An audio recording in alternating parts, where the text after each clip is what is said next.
Hi, Andy here. This is an intro into my latest podcast. It's part of the creator series that I've been putting together very slowly, and it's with the one and only Si the Sandman.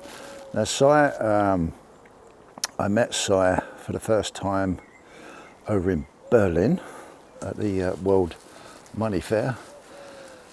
I've known him, I've never met him beforehand physically, but obviously I've known him for a while because he's well known in the community in the UK, in the silver and gold stacking community in the UK.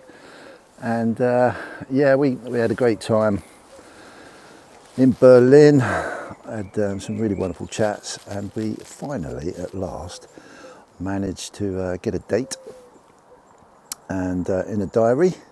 Sounds weird, that, doesn't it? Get a date in a diary, and to do a podcast and to talk about him and his journey, a little bit about himself, how he grew up. It's a nice long one.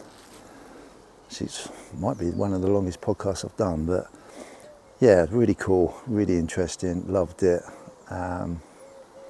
Sit back, enjoy, take good care. For the mess that was my GCSEs, and I did really well.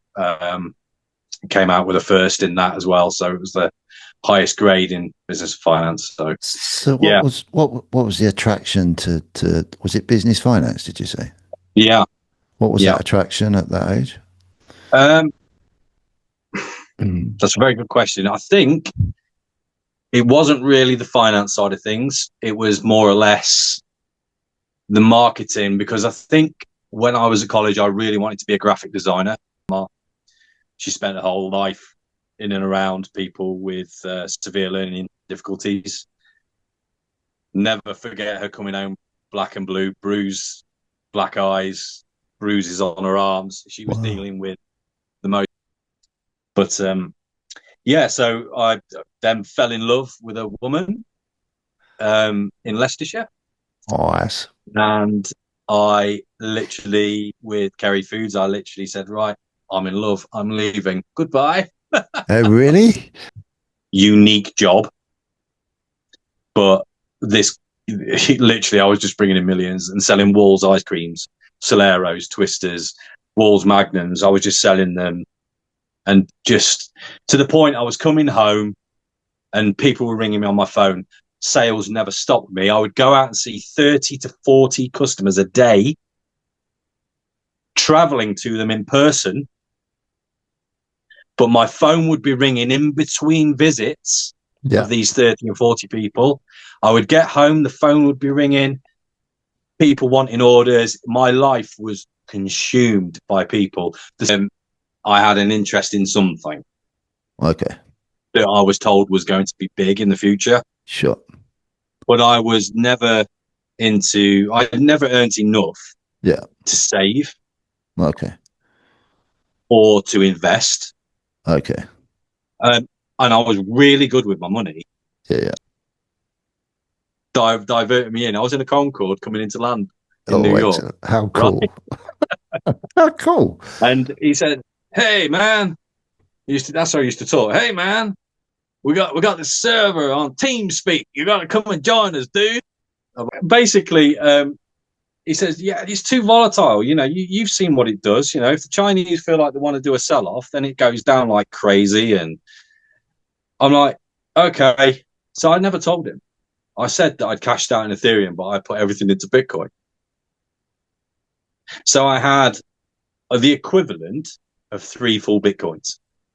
If I can get these plans to work for a future video, especially, I have got this, and then I think it's going to be one of the greatest. If I can get it to work, and this is big words, it'll be one of the greatest bullion-related videos I think there's ever been. Really good with that. Here we go. Si the Sandman. Cheers, mate. You got your glass there. Yes. Cheers. Yeah, I don't know if you can see this, but it's my is it? Sort of see it. It's a bit ghosty. No, it's not. It's just making me disappear. That's my posh glass. That's quite famous these days. Yes, English Pewter Company. You can't yes. see anything. That's probably the best way, really, to be fair. I Dude, think thank so. you. Thank you very much for coming on. This is a long time coming, this one. It is. I always look forward to a good chat. Obviously, we met face to face in Berlin, didn't we, this year, Germany? Certainly did. Yeah. And we had almost caused me to miss my plane. Thank you very much. With a great conversation that we had. But we got on really well. And I'm just generally looking forward to this one, mate.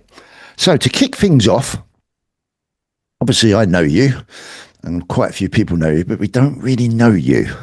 So it'd be really cool to know a little bit about who is Silas Sandman. Tell us a little bit about yourself, mate. A little bit of a journey thing. Where do you want to start from? Hey, I don't know, bit of upbringing. What was Yeah. So, okay. My dad was in the RAF. We're basically in Lincolnshire. All of the RAF bases. I was born at RAF Knockton Hall, which is now derelict. We moved to RAF Scampton, and we had a brief stint at RAF Waddington as well. So okay? we was based in Lincolnshire. That was my very early years, and then I've spent most of my life in and around Lincolnshire. Um, Always working, always doing something. Always been a grafter. Um, and then I left Lincolnshire when I was about 21, 22. And then I moved into Leicestershire after I met my good lady. Oh, wicked. And I've been here ever since. But I've got a lot out there. You Obviously, have. it was a lot more interesting than what I've just made it. Well, we want to know a little bit more interesting. What's school like, dude? What was you like as a young man, as a young lad? What was life like So, for Silas Sandman? so I was school. I was good at. I was really good at school. Enjoyed it, yeah. Um, it was a sanctuary for me. It was a place to be liked, a place to be loved, and I had some pretty amazing teachers as well that helped me along my way because I did need a little support. Um, so yeah, I was good at it, but unfortunately, when the GCSEs, the important bit came round, I didn't do too great. I absolutely excelled in art. Art was my thing. Okay. Um, so that was basically the only subject I really excelled in at the point of GCSEs. Every other subject I was involved with, I was fantastic. I was in the top set of English, maths. I was a good student, but things happened in my life around that time at the worst possible time that really interfered with my progression. But the great thing that came along after that was college. Okay. So I went and studied business and finance Okay. and got a national diploma at college, and then pretty much left there trying to get into sales, which was my thing. Okay. I know I'm skipping a lot more here for you, but it's No, that's fine. very basic life that I've had, Yeah. um, from school. But basically, college was my time to make up for the mess that was my GCSEs, and I did really well. Came out with a first in that as well, so it was the highest grade in business and finance. So So yeah, what was the attraction to was it business finance, did you say? yeah, What was yeah. that attraction at that age? Um, Mm. that's a very good question. I think it wasn't really the finance side of things. It was more or less the marketing, because I think when I was at college, I really wanted to be a graphic designer. Mm. So I was more interested in the artistic side of marketing, and I thought that was the right subject to help. But it actually taught me a hell of a lot more than just an art course. Yeah. So I was able to actually use my artistic talent in a finance course, which was bizarre, but it actually worked really well. And, you know, learned a new language as well doing it. Oh, And really? Yeah, so French business French was a part of the module, and Okay. I can't remember any of it now, so don't ask me. Um, Damn. but seriously, I was so good at French and loved it. And I think back then they used to think that French or France was the place where you're always going to be doing business. But Okay. yeah, That's, I know, that didn't yeah, quite turn out that way, did it? no, no, it didn't. But yeah, I think it was that. I had this massive dream, and it takes me back. And I was only talking to my missus about this the other week. And my dream, and people might boo this, but it was to work for Saatchi and Saatchi. Okay. It's designed for them. The biggest marketing stroke advertising company in the world. Really? And some of their topics and stuff that they used to cover back then was just inspiring. So I was really into wanting my art to be on billboards. That was my fantasy. That was my dream, you Yeah. know. And I was always told that I was good at art by lots of people. I had a creative mind. Um, and yeah, it hasn't worked out like that at all. I am nowhere near that now. But yeah, It's weird, isn't it? And it's yeah, strange. And it's strange. yeah. So this is when this was between what, 16 and 18 time. I Would that actually be left right? school when I was 15, Okay. so I was a very young member. I was the youngest actually in my year Yeah. at secondary school. So unfortunately, you fell. It's too young, isn't it, to leave at 15? It's ridiculous. Yeah. To go and find your way. I was 16 by the time I joined college Yeah. because I was a summer baby. So during the summer holidays was my birthday, and yeah, yeah, it was a bit early. I'll be honest. Could have done with another year at school, I think. Yeah. So you left at 18. Yes. Yep. Cool. Go on, just very briefly, in where you was living, what was it's all right, I'm a bit nosy with this, but it's really That's okay. interesting. It's a bit interesting. I always like to know what was the social setup like, what was social life like for a young man at that sort of age.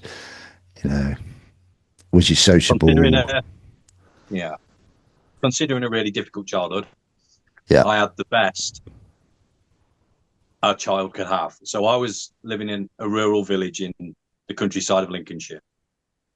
Everyone knew everybody. Everyone was family. Literally, everyone was family.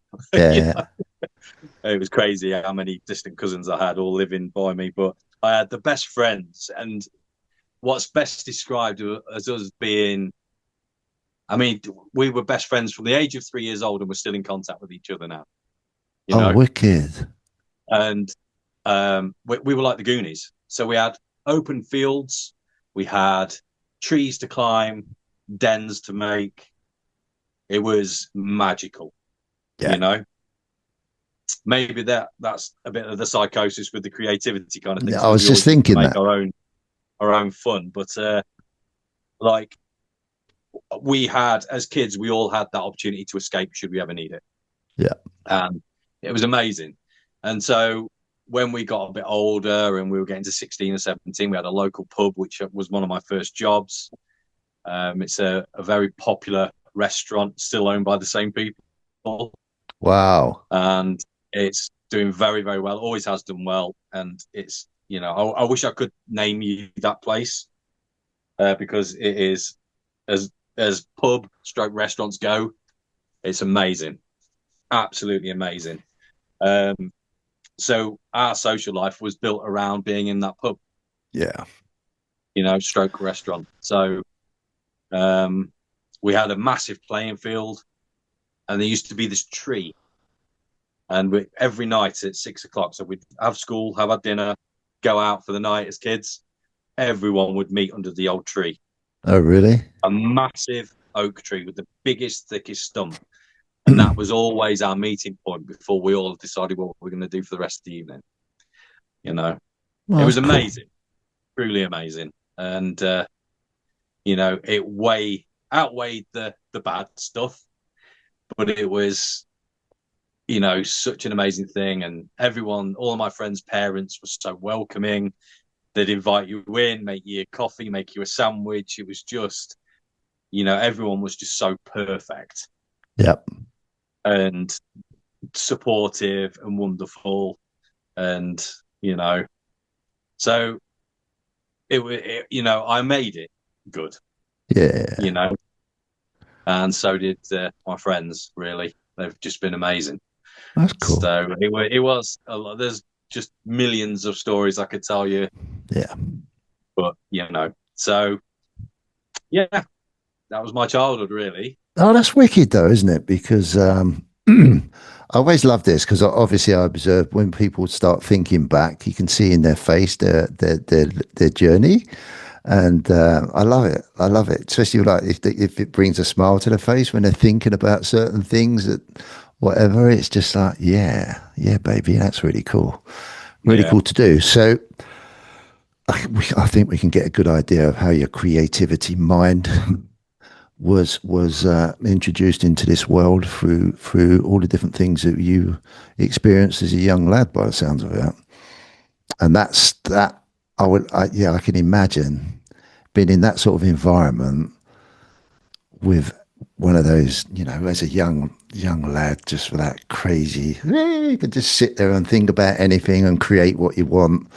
That was probably quite influential. That sounds really cool. I was a little bit like that as a kid, a real dreamer, which is why I like the creativity side of things. Brilliant. That sounds good. So obviously you went through school, went to college, did your business, learned a bit of French and forgot it all. And then where did we go then? So I was working at that pub restaurant I was telling you about part time while I was at college. Yeah. So basically, I've never been out of work since I was 15, 16 years old. So I ended up being a waiter. And then all of my family, so my grandparents and my aunties and uncles, were all in the care industry. And they were nurses. They used to call them nurses back then, I think, for specialist hospitals that were for learning difficulties. And that was something that I really wanted to get into as well. I was influenced by my grandma. She spent her whole life in and around people with severe learning difficulties. Never forget her coming home black and blue, bruised, black eyes, bruises on her arms. She was Wow. dealing with the most violent and the most, I have to be careful how I word this, but the most dangerous of that spectrum of people, if that makes sense. But it was something that I used to, stories that she used to tell me when she came home from work. It was like, oh, I've got to see this. Got to have a piece of this. Yeah. I've got to know what's going on. This sound, I just couldn't imagine. It was almost like a horror film, but a really cool one. She just made it sound so cool. It was the most bizarre thing. So I really wanted to give it a go. And, after college, I wasn't really, I found it really hard to get in because you kind of needed to be lucky to get an in certain companies to become a marketer, graphic designer, or anything on that, sort of spectrum. But I needed money and I needed independence at that age. And although the pub was great and I loved it, it just wasn't paying enough. You know what these places were like back then. And you can't really survive on tips all the time. It wasn't guaranteed. So I managed to apply for a job at a special school. And I, weirdly, I've always done all right with job interviews and I got in. They gave me an in and I joined the school and I didn't know what to expect. And it was one of the hardest things I have ever done in my life. It was one of the most stressful things, the most heartbreaking things. It was literally, right, you're 18 years old, you need to grow up now. And that Wow. was a huge turning point for me, being a boy to becoming a man Yeah. and having that sense of responsibility to look after, which they were adults, but they were very young adults, 18, 19, 20-year-old. I still call them kids. I know I shouldn't, but they were to me. That's how I looked after them. But I only lasted a year doing that, and I just felt like I'd be. And my friends used to always say this, you'd be a great salesman, you Si, because I was always the joker, and always the one that did the impressions, and you probably gathered that from a YouTube channel. But yeah, We'll come to that. We will come to that. but it was it was tough. So I had to get and do something I knew I'd be happier with doing. So I actually had some time off with stress. I was just fed up of being beaten up all the time by all these kids.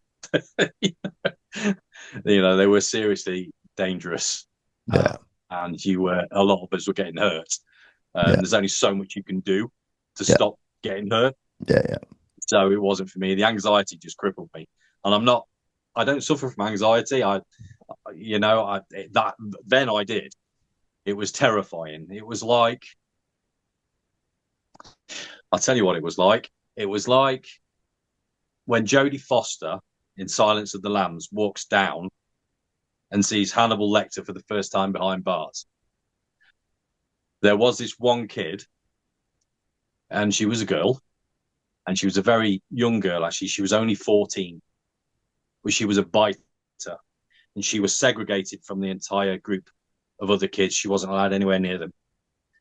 We'd have to put football shin pads on our arms if we was to go in and feed, give her food and give her drink. We'd literally look like the Michelin Man. So we'd have head to toe protection. And literally, as soon as you walked through that door into her room, it was like an animal just attacking you. And the best way of describing that was Hannibal Lecter, Wow. And she would literally jump on you like you were prey to an animal. It was terrifying, absolutely terrifying. And the thing is, she would give you the side eye. And that was the trigger. That's when you knew that she was going to go for you. Yeah. And and then they assigned me to be her key worker. And I'm like, Jesus, being a key worker for somebody, you're then responsible to be in contact with their parents, to give them updates on how they are. And you've got to take full responsibility for that child. And as soon as they assigned me to this girl, I was like, I can't do this anymore. This is just terrifying. It was Wow. the most scared I've ever been. And I've been through a lot. That was the most scared I've ever been in my life. What an experience. And you was 18 then? Yeah, so I left there when I was about 18. So I did a year. And so, yeah, I became a salesman in the food industry, chilled food, an advert in the paper. I totally misinterpreted it. Didn't really know what I was getting myself into. But I thought experience is everything. You couldn't get a job back then without experience. And I was just happy and fortunate to get this job in sales. So it was direct selling. So basically they give you a van, shove it full with a load of ginsters, pasties and all that kind of stuff. And you go around every convenience store you can get your hands on to try and sell this stuff from the back of a van. And I'm not joking, Andy. I absolutely bloody loved it. And I was really good at it. To the point, within 6 months, they wanted to fast track me to regional management. There were guys there that were there they were lifers, so they were there for 20 years. And in comes this kid, and everyone just seemed to like me. And that was my sales technique. There wasn't anything special other than I was just going to ask you, when you said you was really good at it, what makes someone really good at selling pasties? Relationships and trust. And okay. Just giving people what they want, Yeah. They want to make money. So what can I do for them to make money? So right, okay. Yeah. So I was just literally within 6 months, they sent me I was working out of Newark, Nottinghamshire, on an industrial estate. And they literally said, Simon, we need you to come to us to the head office in Stockport, near Manchester. So I was like, okay, what have I done? And no, it's what you have done that's amazing. Basically I had incentives where whoever sold the most vintage cheddar cheese, and by unit, you would win holidays, you'd win hundreds and hundreds of pounds of bonuses. And there's always this one guy in sales that's really, really good. There's always this one guy that's the best in the region. the best in all of the counties combined. Always that one guy I used to see on this spreadsheet with his name at the top. Yeah. I thought, nah, I'm having you, mate. So the biggest achievement I got was I was around Lincolnshire, and one of the biggest businesses in Lincolnshire is Butlins, right? Okay. So I went to Butlins one day, just off the back of my hand, went to Butlins. Can I speak to the sales manager, please, or anyone, or the buyer? And I got talking to them, and I managed to win the Butlins account for Kerry Foods. Wow. So not only were you putting one or two pasties in all the shops, Yeah. you could go peak season to Butlins and put cases of Yeah. pasties on the shelves. Yeah. And I was winning, obviously, Yeah. the Yeah. incentives every week. Everything I put on them shelves sold out. I couldn't get enough on the van. I needed two vans, Wow. and these were like converted Sprinter vans. They weren't small, Yeah, I know. Yeah. refrigerated vehicles. And Yeah. I was just like, sod everyone else. Butlins is it for me. I didn't need any other little customer, but I still did it. And Yeah. I was working from 4 a.m. until 7, 8 o'clock at night. Just busy, busy, busy. So yeah, that was my first start into sales, really. And then And how I long don't know was whether you you want doing to that carry for? on with this cycle or whether you want to put in now, but How, it how, kind lo- of cycles on. how long was you doing that for? 4 years. 4 years. 4 years. So unfortunately, something happened to this company. Um, in fact, I can name the company. They were called Kerry Foods. Yeah, I've heard of them. Yeah. Yeah, they're a massive, massive company, mainly on the ingredient side. Um, but something happened where they lost a lot of accounts, so they had to pull the funding for all the fast tracks, future managers, and all the management programs. So I never made it. I got offered it. I got made into a sales supervisor, which is a sales manager. I was in charge of the 40 lads, in vans. That was my job, keeping them all perked up. But I didn't really like it. Right. But my aspirations was to get right at the top of the ladder, get to regional, get to the top, and that was all cut. And then I don't think they exist now on the retail side. Okay. So I managed to get out there at a really good time. So you was So pounding the streets, working long hours, yeah, grinding, grifting, yeah, doing what we do. Yeah.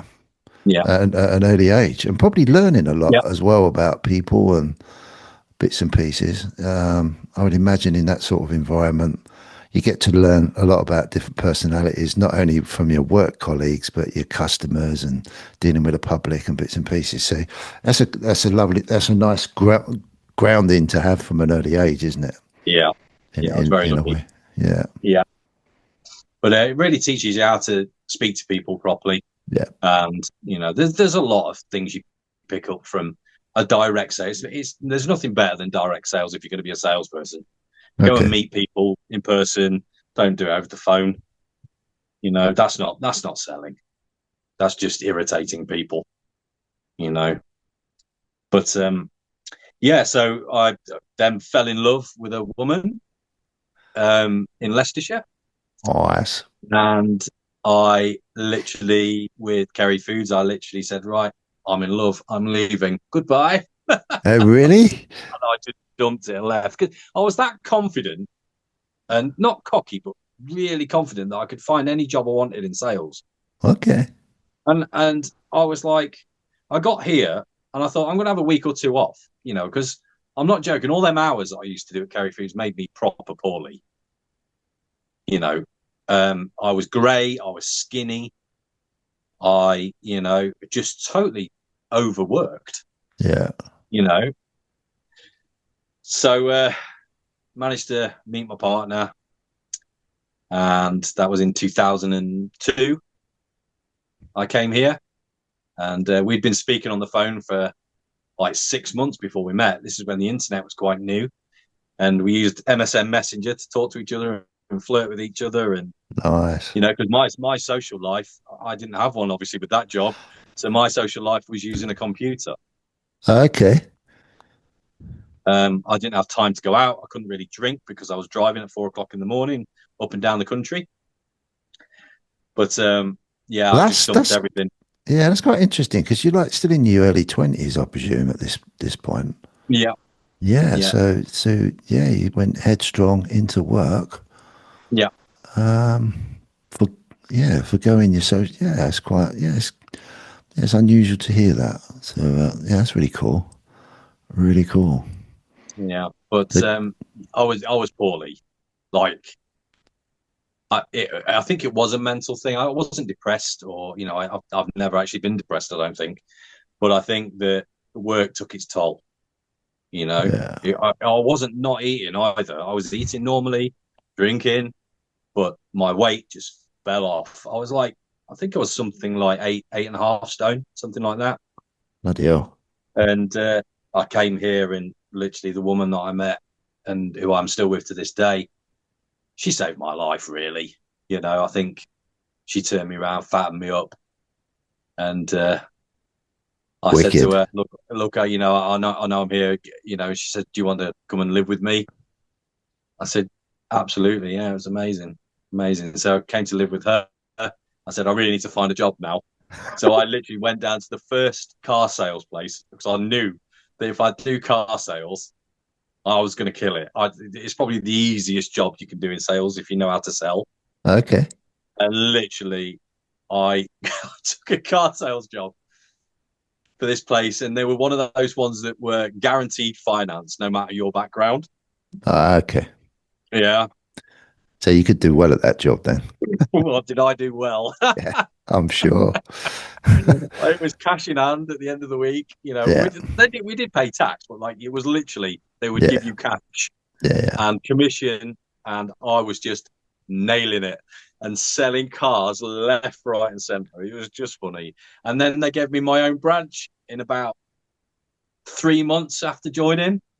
They sent me Wow. to a place called Bedworth, which is near Nuneaton, Yeah. and they gave me my own branch to look after. Yeah, Bloody hell. yeah, just nailing it. So yeah, Yeah, yeah, it was. you've obviously Yeah, got it that. wasn't my thing. There was a lot of there's a lot of dodginess to all that because you're selling finance rather than a vehicle. It wasn't my thing. I felt very dirty, so I wanted to get back in the food industry. I knew that was where my heart lies. So I got in touch with an agent in Leicester that's renowned for giving people great jobs if you're competent at sales. And a frozen food job came up. So very similar to the chilled food one, but it was frozen food, McCain's, Bird's Eye, Walls, all the big brands. And there was an opportunity that came up, and I joined that company. And you know what? I was terrible at it. I Why? I struggled. Why? Here's cocky old me going into a new company, all the experience in the world, know how to sell. And for like 3 or 4 months, I was like talking to my missus saying, I cannot, no one's coming to me. I cannot get a break. It was so bad to the point that I knew I was on the verge of getting sacked. Wow. And that really hurt, you know? Yeah. I thought I had it down, but there's so much to so many different niches of what you're trying to sell. And I didn't anticipate the competition. Okay. I looked at the product, thought that's amazing. They sell, everyone knows these brands. Great. Yeah. It's going to sell itself, right? No, this was work you had to do to get customers. I Okay. was, our company was expensive. There are people out there that were already supplying these customers, and they were a lot cheaper than we were. How the hell do you get in? And I couldn't figure it out. So I'm not a quitter, and I stuck with it, and I stuck with it, and I got to a point where I was struggling that much. I said to my boss, I said, "Is there like anything else I can do for the business?" Because I didn't want to get sacked. And I said, do you need help with the delivering of the stock that we've got? So I offered my services to do some delivering and warehouse work. And I would go out and try and sell for a couple of days in the week. And I think he was really quite taken aback that I was quite adamant that I wanted to work for him. Yeah. And I knew he liked me, and he was trying everything he could to help me. He really did. And he was, and mate, he would go out there and he would get 7 or 8 new accounts in a day. He was an incredible salesman, my boss. Incredible. What a man. And what a salesman. And I would just like, in fact, all these sales force were like, how the hell are you doing this? And I'd quiz him and quiz him and quiz him. And it would go down to the fine detail. You know, when you walk into the customer, what's the first thing you say to them? And these are the kind of questions I'd be asking people. Do you smile when you walk in, or do you smile after you shook their hands? I wanted to know everything. About 4 years passes of me just being this odd job for this dude that runs a frozen food company. And then things started to click. Okay. Business started to come in, right? I was starting to build a reputation out there because even though I was being let down by everybody, I was persisting, going into all the people that were rejecting me. And I kept going back to them. And I kept saying, I'll give you a personal service. You don't have to telephone anyone anymore. I'll come and sort all your freezers out for you. So I offered this extra service, which wasn't what I was told to do, of going in, merchandising and arranging their freezers. And then I'd have free reign to then fill the gaps that I'd made. Right? Yeah. So I would literally change everything in everyone's freezers to say, oh, look, you've got a gap there. Yeah. You could fit this product in there. You could fit some bird's eye fish fingers in there. Yeah. Yeah. And then people were like, yeah, but I would only put stuff that would sell well in. The country's best selling frozen foods would end up in these freezers. Yeah. And I was like making gaps because I could see they were all stocking the wrong stuff. Yeah. Oh, you used to hear it all the time. Oh, my frozen food doesn't sell very well. And I'm like, give me a few weeks, I'll get you selling. And then what happened is, because it's a predominantly Indian and Pakistani sort of convenience store sort of community that I was dealing with, they know everybody in their community. And then word starts to pass around. Get this guy in. If you need help with your frozen food, get this guy in. Get Si in. Yeah. And that's happened, honestly. And within, I don't know, probably 6 or 7 years, I was bringing in millions for this company and wasn't getting paid like I was earning millions for this company. I can assure you it was a very low wage, but they gave me a car and, there was a lot of other perks to it, incentives and everything else. But I got the knack again, it was a different thing. It was very intense. It's a very niche job. There's not really any jobs like that in the country. It was a very unique job. But literally, I was just bringing in millions and selling Walls ice creams, Soleros, Twisters, Walls Magnums. I was just selling them. And just to the point, I was coming home and people were ringing me on my phone. Sales never stopped me. I would go out and see 30 to 40 customers a day, traveling to them in person, but my phone would be ringing in between visits of these 30 or 40 people. I would get home, the phone would be ringing, people wanting orders. My life was consumed by people. The sales were coming to me. I wasn't having to chase it anymore. And that's where things started to change for me.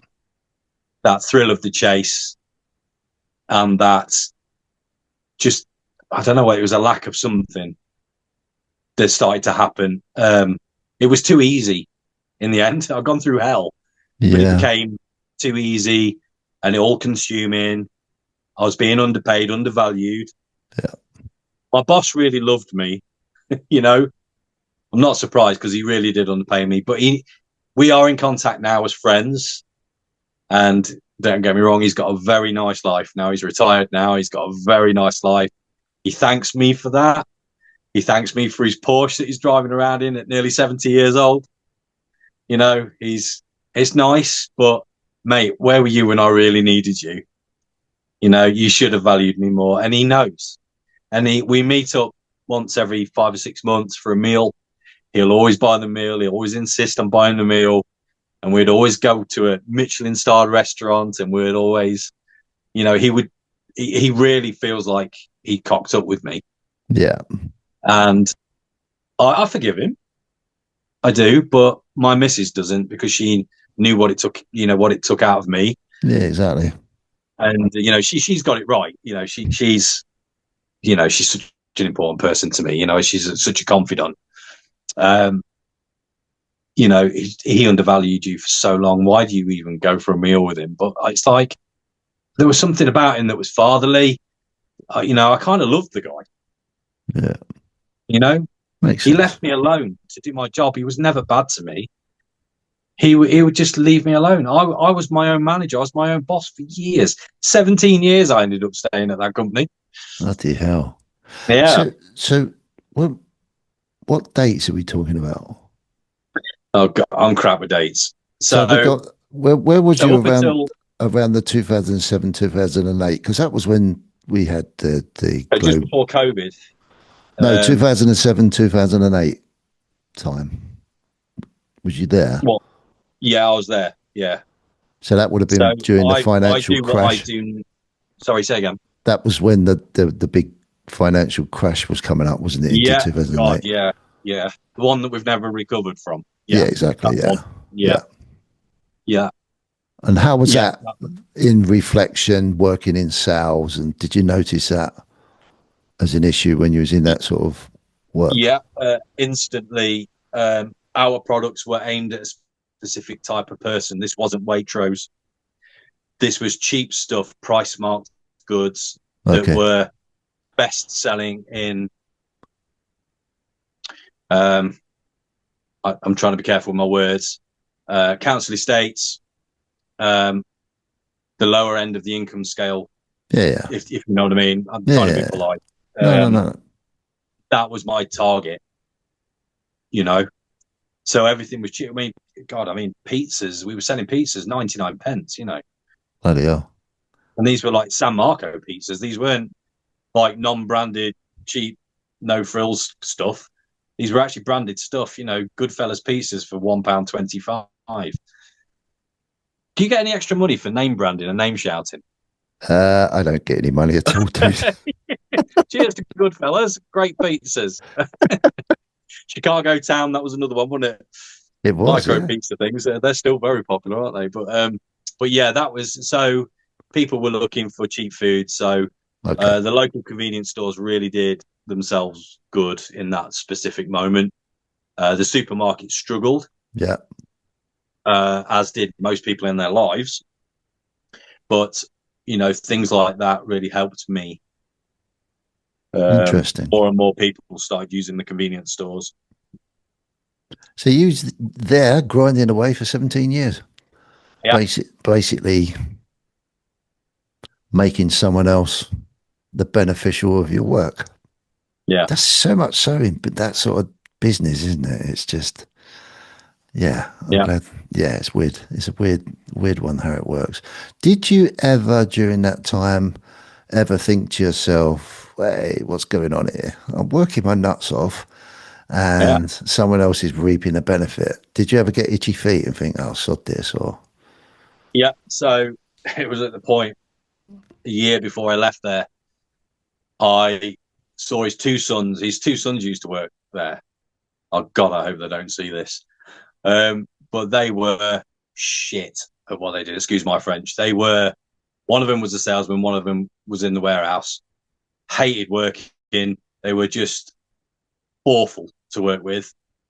They had no work ethic. The salesman's son wanted to be home for 1 o'clock. He'd start at 9 o'clock, finish at 1 o'clock every day. Wouldn't go and see people, just sit on a lay-by and phone people all day. And his sales were appalling compared to his sales force. He was a director. He was just, he was the son. The other son was just one of these guys that had a bad temper, and you'd come home from a day out on the road, back to the office you'd have to manually put your orders in the system, into the computer system. So that was more work. And you just find like he just had the worst temper. So if there was a delivery that came that he didn't want to accept, he would literally punch a hole in the door or punch a hole in the wall, in the drywall. It was Wow. a and that gets to everybody. Yeah, of That course it does. Yeah.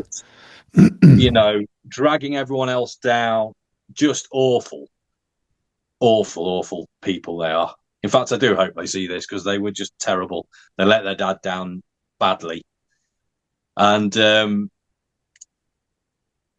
when they started, for no work, they started turning up at work in Porsches and top of the range Audis. I used to look in the car park. It looked like a flipping German sports car showroom, our car park did. Yeah. I'm thinking, wait, we're only a family run business here. What's going on here? Yeah. Whose car's that? And then they told me whose car it was. I'm like, right, I'm done. Yeah. I cannot feed that. There's no way, no way. Anyway, weirdly, coincidentally, my boss said that he was going to be retiring. The two sons conspired to buy him out, basically. And I would end up having to work for those two boys. Oh, yeah. Because their dad accepted the buyout. They became directors, and I was like, right, so I've had enough of sales now. I've had enough of stress. I'm going to find a job that's going to pay more. I would just give me something menial that I don't need to think about. Yeah. I am done with this being ruined by ungrateful, selfish people. So I'm done. I've made my point. I'm good at it. I'm done. Yeah. So, how old was you at this point, dude? So this was about, I'm guessing probably about 6 years ago. So Okay. I was 42, Okay. 43. Okay. So I said to my boss that this will be my last year with the company, and he did. I don't think he believed me. You've been here all this time. Why on earth would you leave? You're doing so well. Yeah. Yeah. How well am I doing when I'm driving around in a Ford Fiesta, Mr. Porsche man? Yeah. As a company car that was. Yeah. Don't get me wrong. I could have bought myself a nice car, but that's not the point. No. But yeah, I told them my plans. I said, I've decided that I'm going to become a truck driver. I've got no interest in being a truck driver. Okay. Until I started seeing what wages they were earning. Yeah. And I'm like, hang on a minute, that's nearly double what I'm earning here. Yeah. So I thought, this might be worth a punt. How much is it to get your license? Yeah. $3,000. So I thought, just to sit on your ass, bobbing up and down holding a dinner plate all day. Yeah. For 40 grand plus a year, come on. Yeah. It's a no-brainer, isn't it? Oh, so in your head anyway. Straight into my HGV license, basically. Okay. So did you just quit and then bang? Yeah, I gave them really good notice. Actually, on my last day with the frozen food company, the two sons called me into the office. They said, we don't want you to go. We'd like to match what you're going to be earning doing this HGV driving. And they said, how much is it that you'll be earning? And I said, about 40 to 42,000 pounds a year. And you're paying me, what, 26 to 28? Yeah, that's stupid. And they're like, we'll match it. And I'm like, I've just spent $3,000 on my license, which you've known about for months that I was doing. And you leave it to the last day. And I'm thinking, I couldn't work for you two boys. It would have to be 60, which really I should have been getting paid that and the rest. Yeah. If you're looking on basic commission, a very small percentage, I should have been on 60, 70, 80,000 pounds a year. Yeah. For the amount of money I was bringing into that business. But I was that just pissed me off even more. So I'm like, you don't deserve me, guys. I'm just going to go work for someone that doesn't give a toss. I don't give a toss. I just want a menial job now. I'm done with thinking. I'm done with people ringing me on Sundays. Yeah. for ice cream because it's hot outside, and I'm just done. Yeah. I'm done with it all. Done with your attitude. Just you haven't got the same work ethic as me. I want this business to do well. You two just want to milk it. I'm just not. I Yeah. just can't work for you. Yeah. And That's fair that's enough. that. That's Yeah. cool. And Sorry, this obviously, is going on a bit. I know we're dragging this. no, no, this is always perfect because it will lead me into a series of questions that will lead us into the bit as we know you now type thing. And it will, to me, it all makes sense. It totally makes sense. So obviously, family was supportive over like, oh, you're leaving your job. My missus was like, "Good, Oh, brilliant. yeah." My daughter was like, "Good, Cool. you've done enough." Yeah. And I wanted to, financially do different things, as well, be able to afford things, the nicer things, and you start seeing actual benefit from the amount of work I used to do for people. Because when you're on a low wage and you're putting everything into your company and you get no benefit, that can make you really ill. Yes. If you've got no balance. Yes. As I found out with Kerry Foods at the very beginning, you work too much and you don't have a life. you know. So, But here I am again. yeah. Yeah, So you're out, you do your HGV, yeah, and you become a trucker, yeah, which is really cool. Very quickly, and you were saying this was about 6 years ago. Was that yeah. right? I got my Yeah, license 6 years ago. about Yeah, 6 years yeah. ago. So, was there anything going through the back of your mind at that moment in time that was making you think about money, generally outside of the normal concerns that we have as, day to day earning, surviving, all that sort of stuff, which will obviously lead us into the latter part of this podcast. But was there anything triggering in your mind at this point about the importance of possibly there could be something wrong with monetary systems, or was you interested in that side of thing, or not? Um, Not yet. I started in 2013. As you know, where I'm kind of headed with this. I had an interest in something Okay, that I was told was going to be big in the future, sure. but I was never into. I had never earned enough Yeah. to save Okay. or to invest. Okay. Um, and I was really good with my money. Yeah. Yeah. So although I was on a low wage because I had I say minimal debt, I did have a bit of debt up until a certain point in my life. I was managing it really well, so we did okay. It's just that it was harder then. Now I don't have to worry about anything, luckily, and that's if anyone says what is rich, that's what rich is, when you don't have to worry about paying an energy bill. 100%. And I've worked to that point Yeah. in Yeah. my life, and but I've financial systems, and I was never following anything up until recent times, Okay. where I was kind of worried about certain things in my future. Yeah. When I was working for the frozen food company, Yeah. I was looking into my work-based pension, and I just all of a sudden, just out of nowhere, and I remember this day, I thought to myself, do you know what terrifies me? I'll tell you what terrifies me. I don't want to be a poor pensioner. Yeah. That is the most scariest thing that the future can throw at anybody, I think. Yeah. And how long ago was Poverty that? and being old. When was that? How long ago did you have I that thought? was That was probably 2 or 3 years before I left the frozen food company. Yeah, Oh, right. Okay. yeah, just really like I've really got to start hammering because I wasn't earning enough to put anything into a pension. Yeah. You know, at that point, although with my previous dealings with life, you know, I was doing all right, but like, you know, it's just a crap wage. 28. I was like 28. I think it got up to in the end, £28,000 a year, and I was bringing in £1.2 million at least. Yeah, that's taking the piss, isn't it?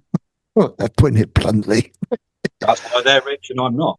Yeah, exactly. You Exactly. know, It's interesting. So up to that point, you hadn't had any sort of real big um, fundamental interest in anything outside of the normal working structure of how we go about earning money. But you did mention 2013. Can you talk about that? God. Well, my God, this is a story. You ready? Yep, of So I've got a course. friend. I've got a friend in America. We met online. His name's Bill. Yeah. And this is why you was working for So I was Walls. at no, yeah, well, yeah, the frozen food company, yeah, Yeah. yeah. Um, so I met Bill. We used to do flight simulation. I'm an aviation geek, obviously being brought up on the RAF, and you know, and Bill was happened to be on the. We used to fly around the world in real time on Yeah. a multiplayer server on Flight Simulator on the PC. But I was more into the hardcore side of it, air traffic control, how to actually fly an airplane. You know, I love to learn all this stuff. You know, it's part of my personality. It's kind of it's almost like a tism I've got. You know, this compulsive, learn something, master it, move on to the next thing. That's me. But anyway, Bill, he was a pilot and engineer for Delta Airlines. Oh, wow. Okay. And he happened to be on the server at the point, and he was in the control tower. Diverted me in. I was in a Concorde coming into land in New Oh, York, excellent. How right? cool. How cool. And he said, "Hey, man," that's how he used to talk. "Hey, man, we got this server on TeamSpeak. You got to come and join us, dude." I'm like, "All right, okay." It's a really poor accent. I do apologize to any Americans watching right now.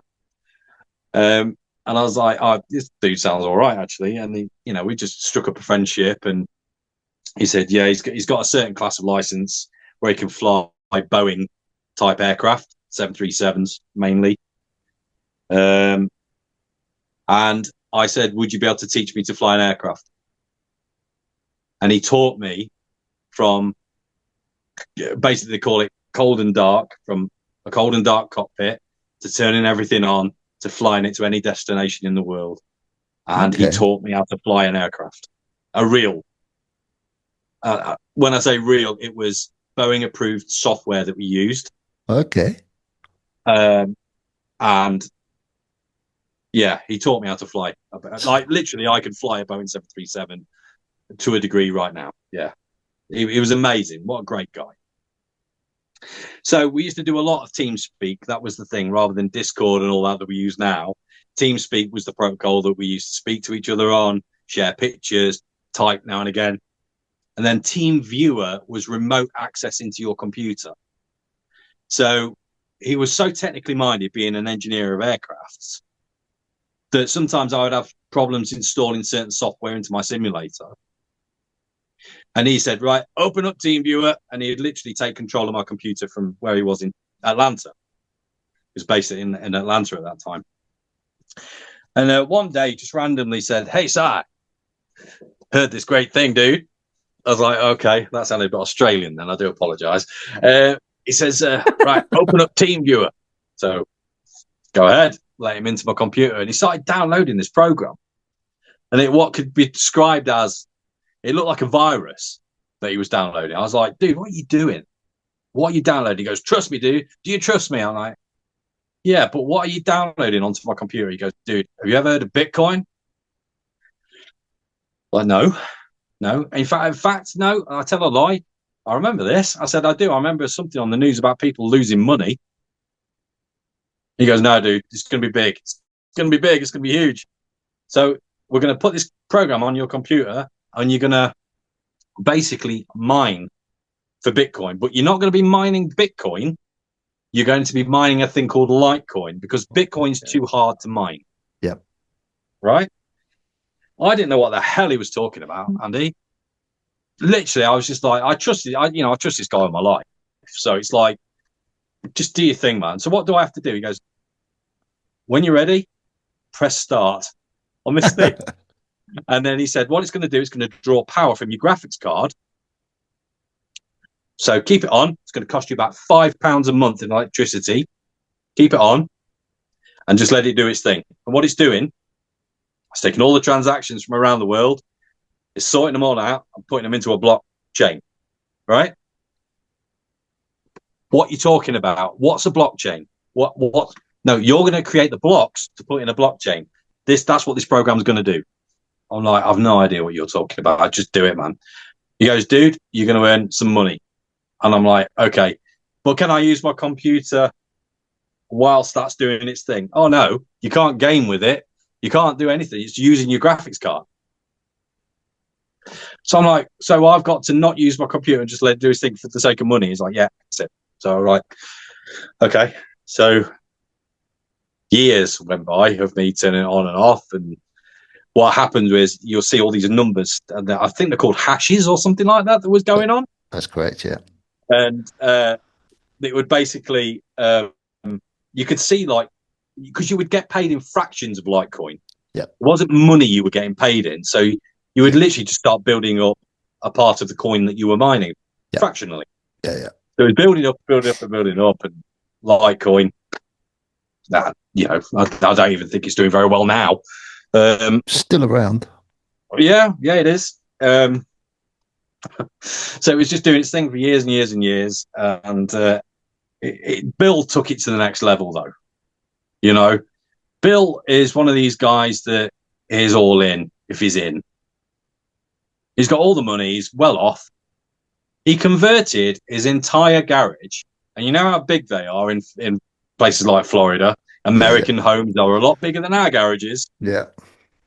He converted it into a mining facility for Litecoin. Yeah. So he bought computer racks. He had racking. It looked like a server station. He bought hundreds of graphics cards, spent thousands, and he was just mining the shit out of all this Litecoin. Yeah. Here's me with one or two. I had 2 graphics cards running, I think. Didn't actually work correctly. But I was like doing my thing, and I had no room to set up a mining facility. This guy was gunning for the Chinese. He was literally going full on. Yeah. And literally you'd speak to him on TeamSpeak, and all you heard was all the fans of the graphics cards just going off. He was just like walking into a must have been like a wind turbine. Yeah, it must have been like a sauna in there. I never saw it, but I wish I had.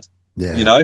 So he was doing all this, and he goes, anyway, years passed of us messing around doing this, and me still not understanding what the hell I was doing. Yeah. Well, I was building up Litecoin, and then I thought, I was looking at Ethereum on the charts, and I was really trying to study the charts. Bitcoin was all over the bloody place. It was up and it was down. Yeah.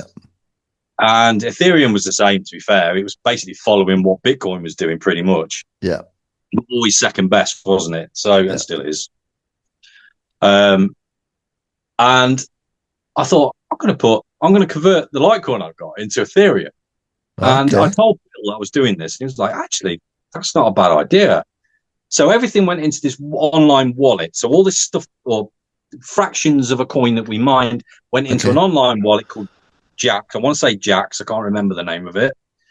And it went onto there, and I was just converting every bit of Litecoin I was earning. I was converting it to Ethereum, and Ethereum started to do some really interesting rises. So Bill got to a point where he said, dude, I think I've had enough. We've been doing this for years. I'm going to sell on, because, NVIDIA for second-hand graphics cards are still commanding a fortune. There's still a market for it now. People still want to mine. And he had all these graphics cards. I'm going to sell up, dude. And I'm going to cash out. I've got loads of Ethereum. And he did. He had loads. And he says, yeah, you need to cash out. It's a pretty decent rate now. I'm looking at Ethereum, and I said to him, I might actually convert it to Bitcoin. And he goes, you crazy fool. What are you going to do with stupid? He's not Mr. T, by the way. He said, "You crazy fool." Hey, get on the plane. And basically, he says, "Yeah, it's too volatile. You've seen what it does. If the Chinese feel like they want to do a sell-off, then it goes down like crazy." And I'm like, "Okay." So I never told him. I said that I'd cashed out in Ethereum, but I put everything into Bitcoin. So I had the equivalent of 3 full Bitcoins. Wow. Yeah. Wow. In 2017, something amazing happened. It did. It was the Christmas of 2017. I remember it like it was a lottery winning day, right? So I think Bitcoin was sort of around about the equivalent of £1,000 ish at the beginning. I want to say the beginning. Forgive me, I'm not really into Bitcoin or its history, but it was around about £1,000 in 2017. And then December 2017, I think it actually 10 times. Yeah. And I'm watching December, and I'm seeing it going up. And I was fixated. I was on Coinbase nearly every day watching it. He was just doing this. Obviously, you was using Coinbase as the exchange, yeah? Yeah, Okay. yeah. So, and back then, it was really difficult to get your money out of it as well. Yeah. It's a pain in the arse. You had to go around some hoops to get your money out. So, Yeah. but anyway, December was just mental. So here's me thinking I've got 3 grams worth of, Bitcoin. Yeah. And all of a sudden, December, Christmas, Yeah. it went up to about 14. It just went nuts. Yeah. I don't know why. I've actually got no clue why it did that. But it went up to around about £14,000 a coin. Yeah. And I take it you pulled the plug. Absolutely right. That was a lottery win. Yeah. That's did you I mean obviously that's just fantastic because It's lucky. it's lucky, but in a way maybe that paid you back for the shit you was going through at No, work. it's still there. So unfortunately not, No, in a way that was like but it changed a possible. lot. Yeah. Yeah, Yeah. that's so even did you even think about exploring what was going on or why it was happening? Just wondering, I didn't care. just see the I pound didn't care. notes. Yeah, purely the pound I notes. was, to me, back then, my relationship was, it's a scary bloody thing, Bitcoin back then. Yeah, Anything can happen. I wasn't knowledgeable to know that even if it did drop, you still own those fractional shares in Bitcoin. What you think horrifically when it drops like it does, you think you're losing your money. When in fact, hang on, And I wasn't, I didn't have YouTube and you guys to watch. I didn't know, yeah. you know, Early days, wasn't it it? was, it was crazy days. But the thing is, anyway, after I cashed out, it changed a lot of things in my life. Of course. And I had a bit of money left. And I, obviously, my experience with mining, I saw that everyone was plowing money into Nvidia. And Nvidia was selling out a graphics card. You couldn't buy graphics cards for love the money in this country at one point. So people that were wanting to build PCs for gaming couldn't, or their gaming PCs just went through the roof because of all the miners wanting graphics cards. And I thought, oh, that's probably worth a bit of a punt. Actually, you're starting to see, the whole world's after graphics cards here. And, the way things are going with crypto at the moment, things are just going to go up and up and up anyway. So I put the rest of my money into Nvidia.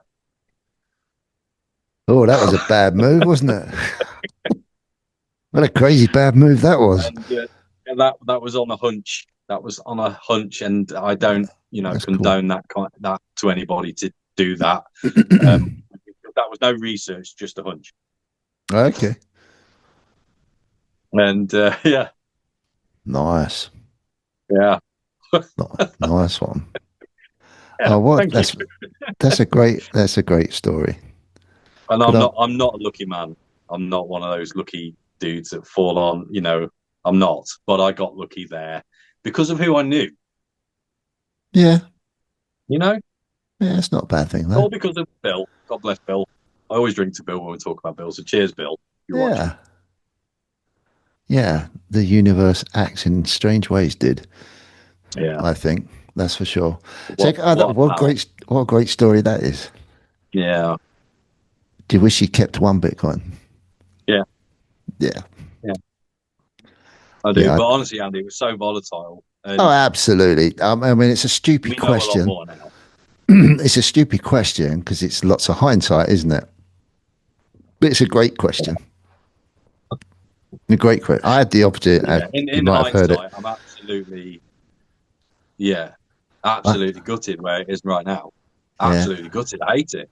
When it goes up like it does and hits historical highs, it's like yeah, you're kicking my nuts every time it happens. It's horrible. yeah, yeah. But I've got to be thankful for what it did do for me, Absolutely, you know, yeah. 100%. because, it still made me, you know, clear my debts and make me probably better off than the next person my age, you know. Absolutely. Yeah, it fundamentally would have made So a I am massive thankful difference. for it. But And to see it do what it's doing now and seeing that you're still doing it and investing in it, and it got to $110,000, dollars was it? recently, Yeah. yeah, so it's sitting at about 81,000 pounds. Yeah. Just Yeah. It's nuts, dude. Jesus, It's you nuts. know. It ain't And bearing in stopping. mind, when I started mining, Bitcoin was around about 50, 60 quid a coin. That actually makes me want to puke. It does. Oh, If I you, spend more on silver than I have Bitcoin. How's about that? don't, yeah, well, that's a conversation that has been deep to my heart recently, really, to be honest. but but it's interesting you should say 2013 because there must have been a lot of hype around the internet at the time, generally about crypto because that was exactly that year I had an opportunity to get into Bitcoin myself, but didn't. And I kick myself now. We got to the stage where we just, as a family, well, I've said this story. I was going to put a few £1,000s into Bitcoin, and I just couldn't justify it. The kids were too young, and I was just sitting there thinking, "Oh man, what if it goes to naught?" All the stuff that goes through your mind when you haven't sort of really done much research. So And so, would you agree that that's the closest point then? That's something that we've got in common around that time period of 2013. 100%. Would you think that that's the closest we'll ever be to becoming multimillionaires?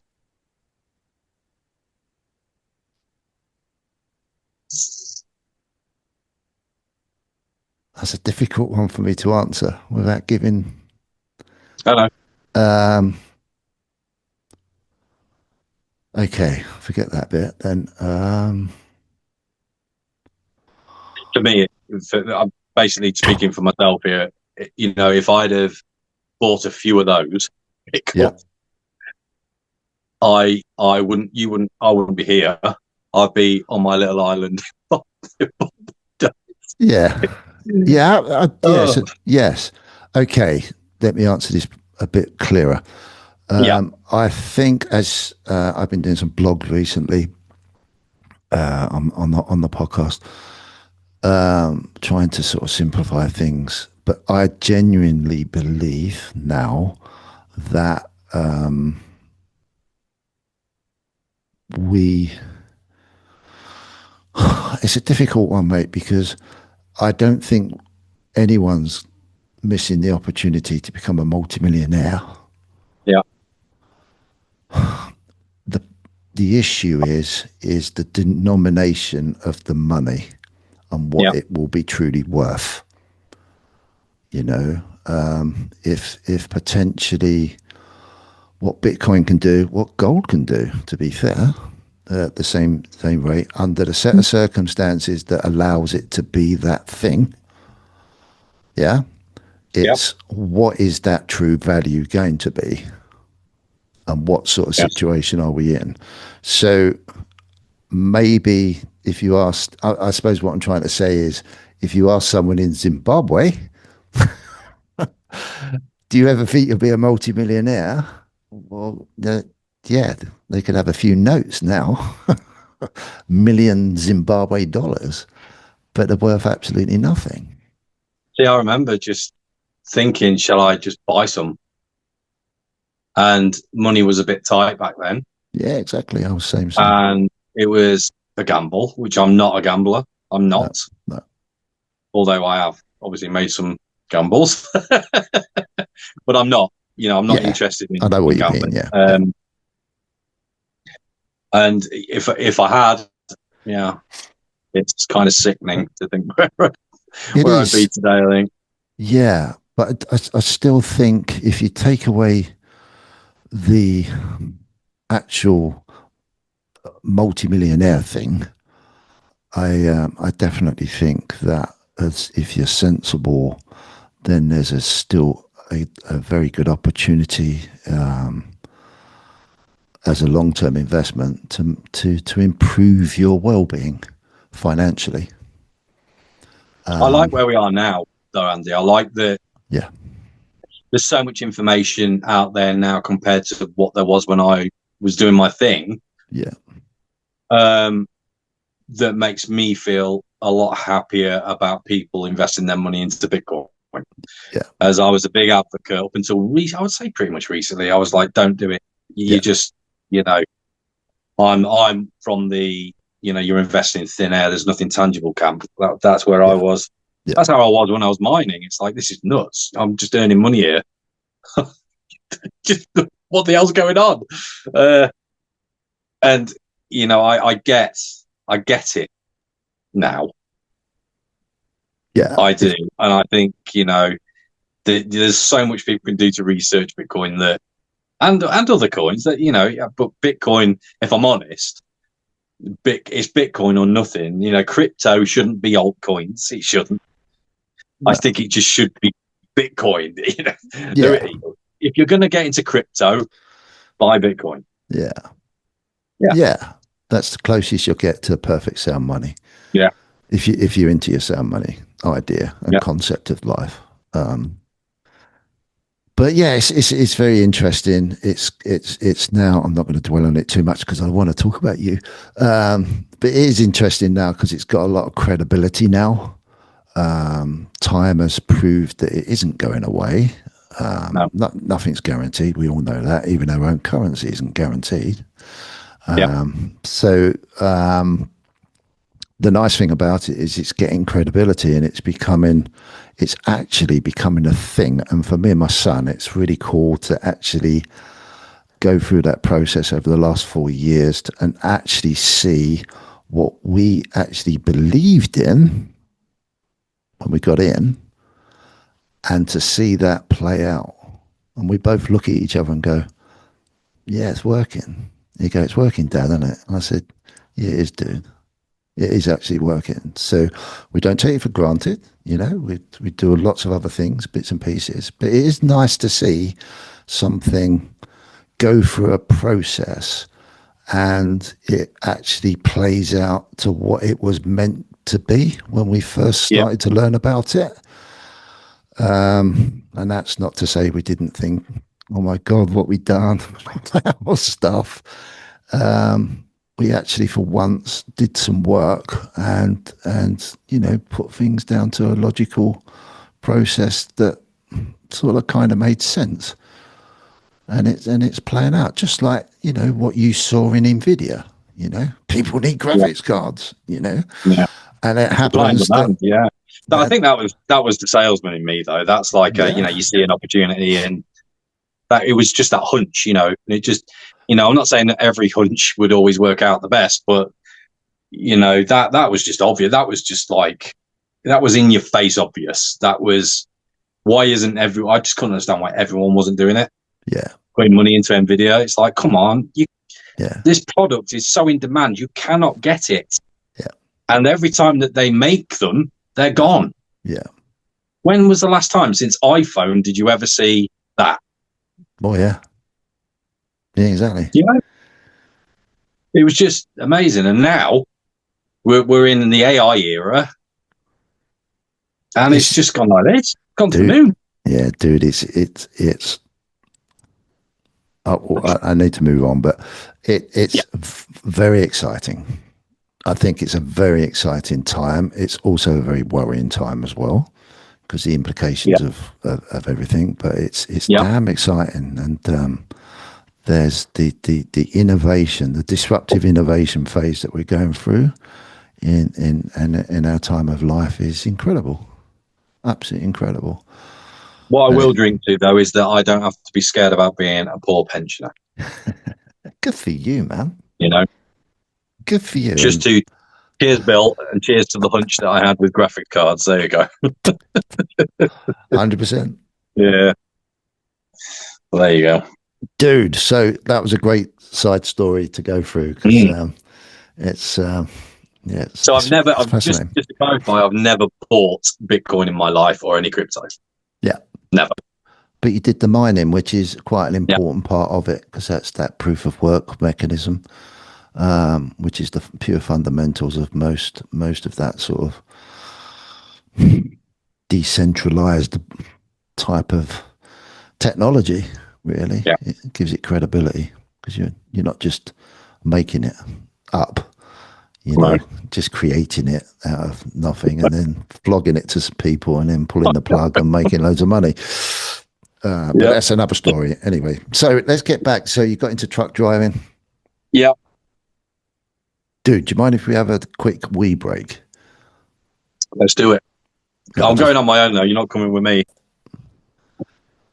cool, mate. I do apologize to everyone. You might get a cat's head on my screen every now and then, but he was just bugging me. He normally sits up here when I'm working on my computer, and he was just driving me mad to come and sit up. So I do apologize. But anyway, dude, so great story that about Litecoin and Bitcoin, and I'm pretty pleased. And yeah, the Nvidia bit was just the icing on the cake. Really, it's brilliant, absolutely brilliant. I love it. I love Yeah, those. mate. I love those stories. It's just, it's yeah, excellent, dude. So that we get into the you went into lorry driving, and obviously that's I presume that's what you're doing presently.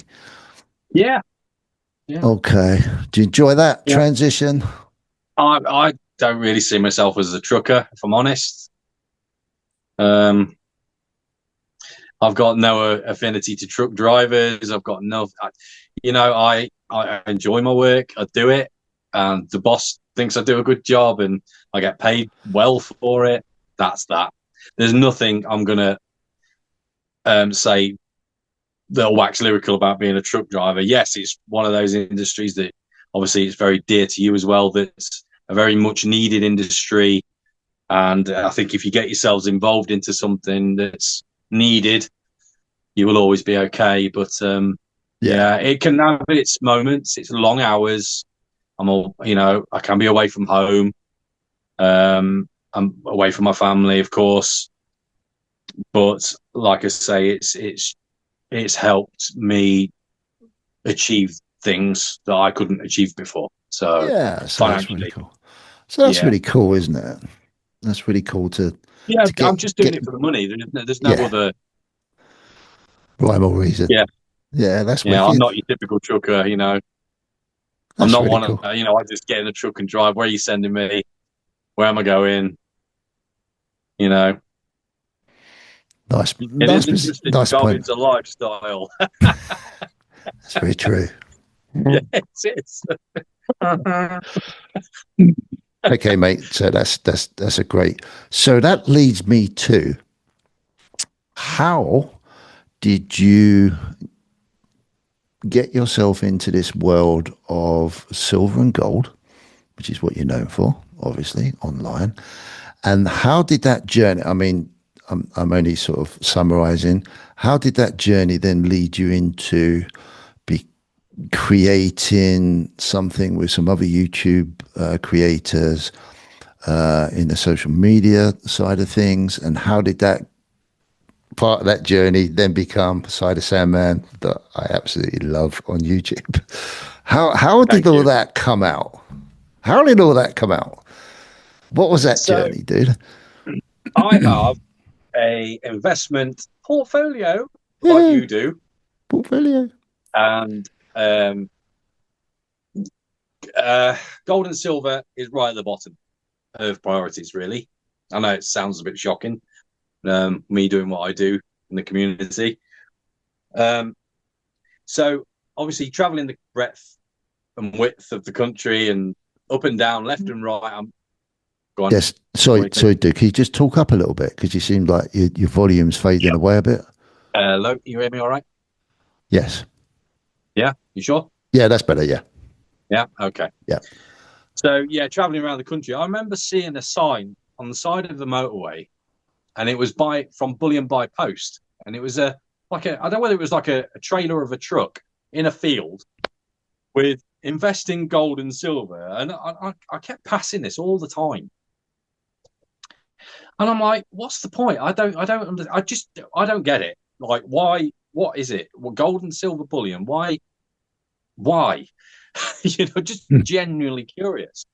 And I thought, it'd be actually really nice. I had these little fantasies about it. It'd be really nice. I've got a bit of expendable income, and it'd be nice to have a little pile of gold bars in a safe. I like that idea. It sounds pretty cool.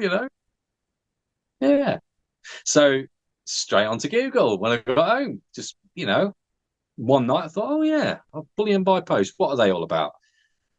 And then you start digging in, and then obviously what every good researcher does, they'll do their research on Google, and then they'll go onto YouTube, right? And the first person I saw on YouTube was Future Investments. Okay. I just searched silver bullion, gold bullion. That's all I put in the search engine. Future Investments came up, and I started watching this young lad in his bedroom showing off these silver coins. And I thought, it's just a coin collector. It's not really my thing. I'm not, I am a nerd in a lot of things and a bit of a geek, but coins have never been, you know, a thing for me. But then he started talking about, yes, they're collectible coins and lovely things to look at. But then he started talking about the meaning of them, what it's about as an investment, hedge against inflation. That then starts leading me into 365 days of silver. And then that led me to Backyard Bullion, Stat Collector, and everyone else. McDonald Bullion now, just Yeah. a whole community in itself, wasn't it? Really, the Yeah. OGs I call them guys. Yeah. Them guys have been there. They're the OGs of this community. So, and I just learned about it, and thinking that I've got this portfolio, but it would be just nice. I've got a bit of expendable income. I could throw a few quid and see what it does. I'm interested to see how it does hedge against inflation. Very sort of curious, bit skeptical, and basically, yeah, I just went full into it. And I think there must have been a couple of videos that 365 did that made me think. I think it was talking about CBDCs back then or whatever it was. There was some threat that could become a reality to everybody. Yeah. Probably And that CBDCs. was Yeah. like, actually, yeah, you know, yeah, I'll have a look into silver and gold properly, and then made my first plunge on that just before COVID, I think it was. Yeah, around about that time, I think. Future Investments. When did he start? Well, I want to think about like 3 years ago, 4 years ago, something like that. I actually can't remember when I bought my first piece. Okay. I can't remember where it's from, weirdly, Okay. but it was silver. Yeah. And there began my journey and love for silver and gold. I've got a few different investments, and this is without doubt the most fascinating, the most gorgeous, the most subjective thing, the thing you can build a conversation around, the thing you can build a community around. It's amazing, isn't it? Powerful stuff. And what it can do for you. It's not, I learned very quickly it won't, I don't think will ever make me rich, in the sense of profit, but I know that it is going to do good things as a personal savings account, as my little bank account that I own myself. That's how I treat it. So yeah, that's basically how it all fell into place. A trailer in the middle of a field with bullion by a bloody post on it. So he was meant to be a truck driver. It's funny how you follow.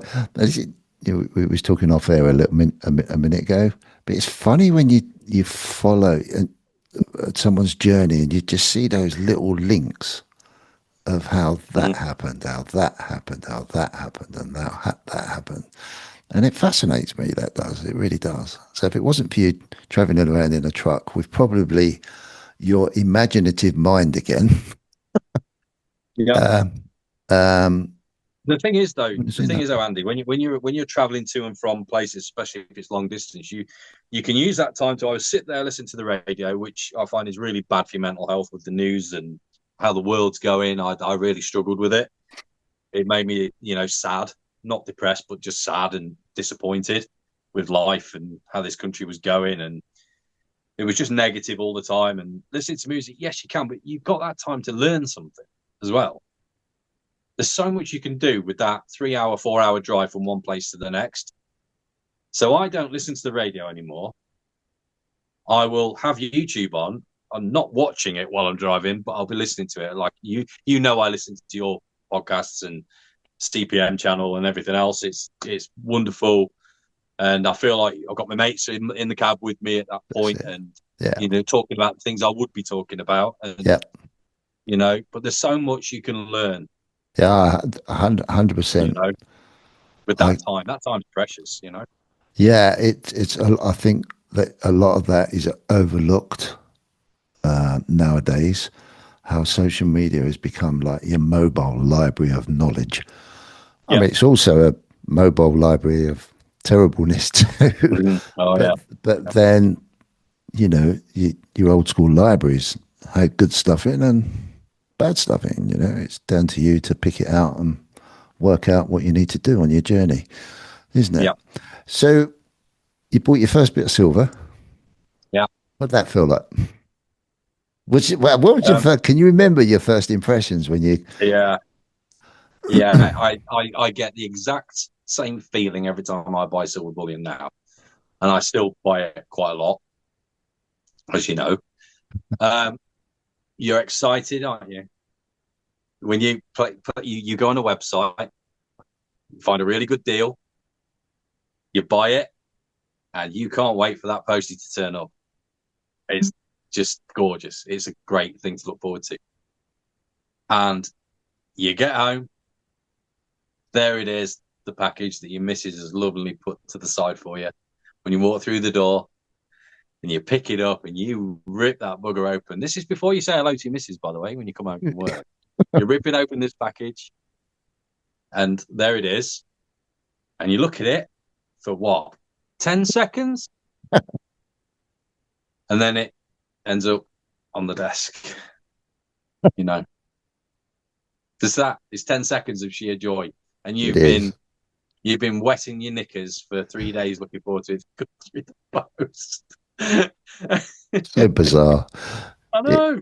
it is so bizarre. And you get that. It's the most climactic yet anticlimactic thing that you could possibly get into. It is a very great thing. I think when you're doing it as an investment or as a savings account, what you're doing, you're accumulating amounts of it, you're stacking it, you're gaining weight. I think I get the joy of when I either complete a tube or if I get 3 or 4 of the same coin, and you can feel it in your hand clunking against each other. That there's no better feeling than that, because I don't look at these coins. I don't get me wrong, I've got some stunning stuff, but I don't look at them as coins that have got a pretty design on them. Every time I get my bullion out, and it's no word of a lie, I go £30, £30, £25, £30, and that's the difference. I am a collector now because I'm buying different kinds of bullion, but I'm not like TSC, the stat collector. I'm not. really into the history of these coins. I am into the more into the modern history of coins. I like what's coming in the future. I'm all that. That's all me. I'm well into all that. I like to see what's coming, you know, down the line in the future. How are they improving stuff? You know, like I want the next best thing. You know, that's me. Yes, very much. That's my passion for collecting. It's not the history. Yeah. But yeah, I literally look at every single coin as a number of pounds Okay. because that's what it's there for. And yeah, So in the early days, did you see yourself, or did you even comprehend yourself as I hate these things, but everyone uses these labels: stacker, collector. How did you see that early part of that journey panning out initially? What was it like? Did you just go, well, okay, I'm just going to try and get as much of this as I can and just yeah. use it So as a there's bank? always a Or plan. I think you should always have a plan if you're going to get into silver and gold. You know, why are you doing it for a start? Who are you doing it for? And, plan and have a budget. That's my advice. And I would see it as not, obviously you need to stack to gain weight to then increase your investment, but ultimately it was an investment for me. So how I imagine things going forward is that it's mine and I'm planning for my retirement where, yes, I've got stocks and shares and I've got a pension, but this could be like, you know what? I could sell a couple of those, get 60 quid, 70 quid, 80 quid, however it will be when I hit retirement age. And I could go and buy myself a new pair of Nike Airs or something, because I'll be a trendy pensioner, Andy, of course. of And, course, I would just dip into it like a little piggy bank. yeah, And that's how I see myself using it. Now, obviously, if things happen to me before I can liquidate it, then it's my daughter's, she knows that. And, that's the plan. But my plan is to have just that something else, where I could, if we want to go away for the weekend, actually 200 sure, quid for a hotel for the yeah, night. I'll tell you what I'll do. Instead of taking it out of my pension, I'll liquidate some silver. It's at a pretty decent price this week. Yeah. yeah, And having it that would be option, yeah, just nipping in it, just pecking at it. yeah, That's how I see it. That's how I see me liquidating in the future. Not putting it in a suitcase and traveling to Chards or anything like that, yeah, you know. And then, I'll put it on Stacker Social or whatever, yeah. marketplace, you No, it's know. interesting. So getting back to the earlier days of buying your silver, was you a bit at what point did you sort of go, oh my God, this industry's well big? It's not just Yeah. silver Britannias or maple. I know you like your maples. It's not, there's a ton of stuff out there. How did that grab you, or didn't it? He's just like, Um, I am a type of person that will research heavily to fact check. I've always been like this. I like to get to know stuff before I commit financially. But that's with anything. It could be a hobby as well. I am all in about research before I commit to anything. So the only mistake I made was I saw a video from, I think it was maybe Backyard Bullion, and he was buying from the Royal Mint silver bullion. And I didn't think to see that the video was like 7 years old or whatever it was at the time. And this is the problem with YouTube, isn't it? The information that we give on our channels gets dated very, very quickly and irrelevant almost very, very quickly because things change all the time. And I thought, all right, Britannia, I'll get one of them from the Royal Mint. That's the first thing I ever did. There you go. I bought it from the Royal Mint. My first piece. It would have been one Britannia. And weirdly, I'm in profit on that now, thinking about it. So, yeah. But that's all because of an aging video. And that was my excuse for going there. But I only did that once. And I got in contact. Well, I didn't actually get in contact with anybody. I just researched other mediums like the Silver Forum and started to have a look at what secondhand sellers were selling for. And like, Jesus, they're a long way off. The Royal Mint were just so more expensive and, Christ, a lot different, weren't they, in price? So 100%, yeah. Yeah, and obviously the VAT on top of everything, and that was it for me. Like, as soon as I started stacking silver, I have to not pay VAT. That's the killer. That 20% is the killer. Yeah. That's what we've got to try and avoid. And there are ways and means, and you can still do it from the dealers. Still some good deals out there if you look in the right places on Chards, Atkinson's, places like that, Cardiff Gold. Really good deals, but yeah, I made that one cock up and then sort of learnt my lesson. But then, like you say, it does get overwhelming because, yes, you do kind of need to buy the right stuff, don't you? If you're planning to liquidate, you can't just buy any old stuff for weight. If people aren't going to buy it off you, what was the point in buying it in the first place? So you still have to have one eye on what's popular and what isn't. You have to be relevant with what's going on out there. What are people really liking at the moment? I think the biggest thing right now is the Queen's Beast Completer. Is it? And yeah. Yeah,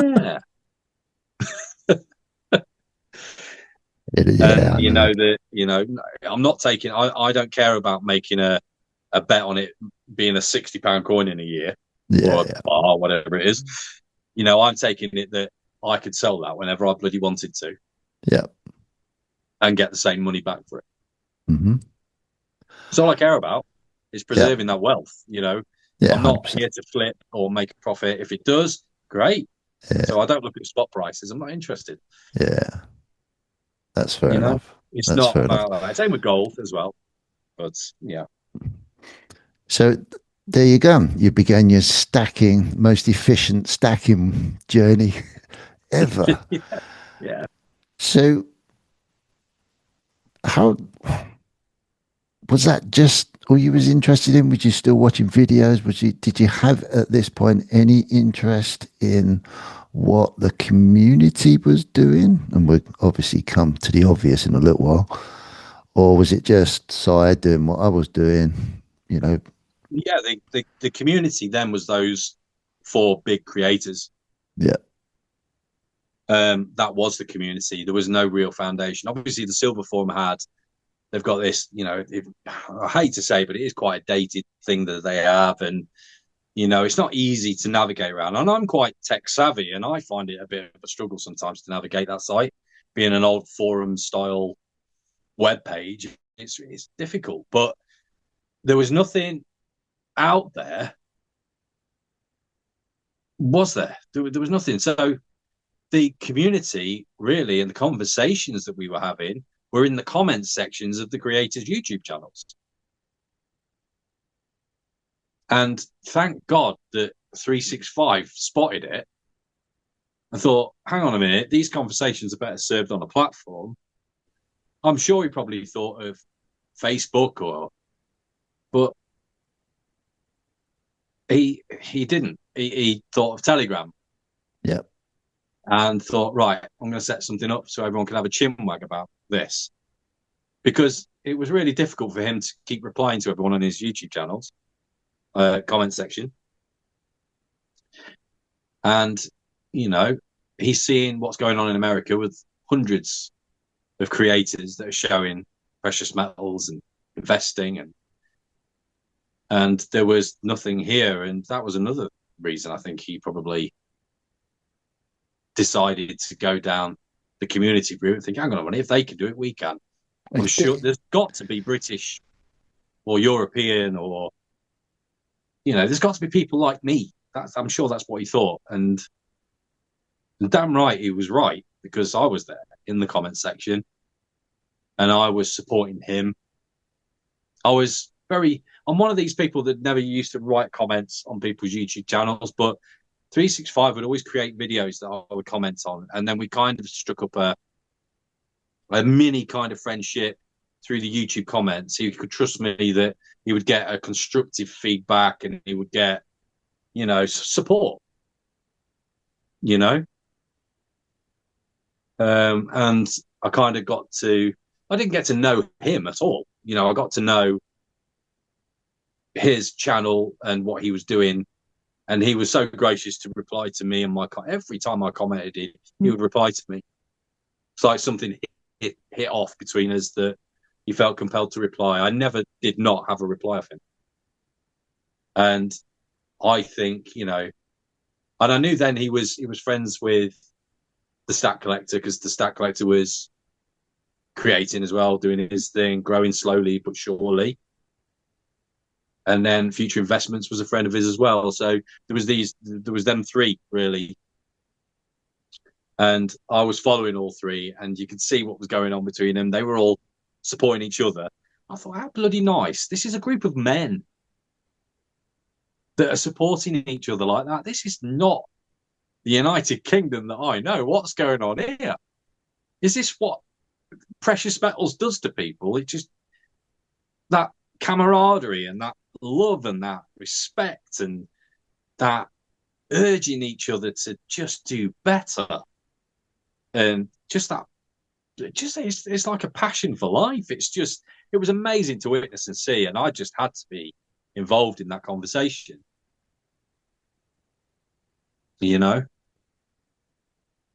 So yeah, off to Telegram he went to open up a community officially. Cool. And how did that journey, how did Si, as we know you today, how did that transform? Well, how did it come about? Or Yeah, it don't have to go in depth or anything. It's just like, that's okay. So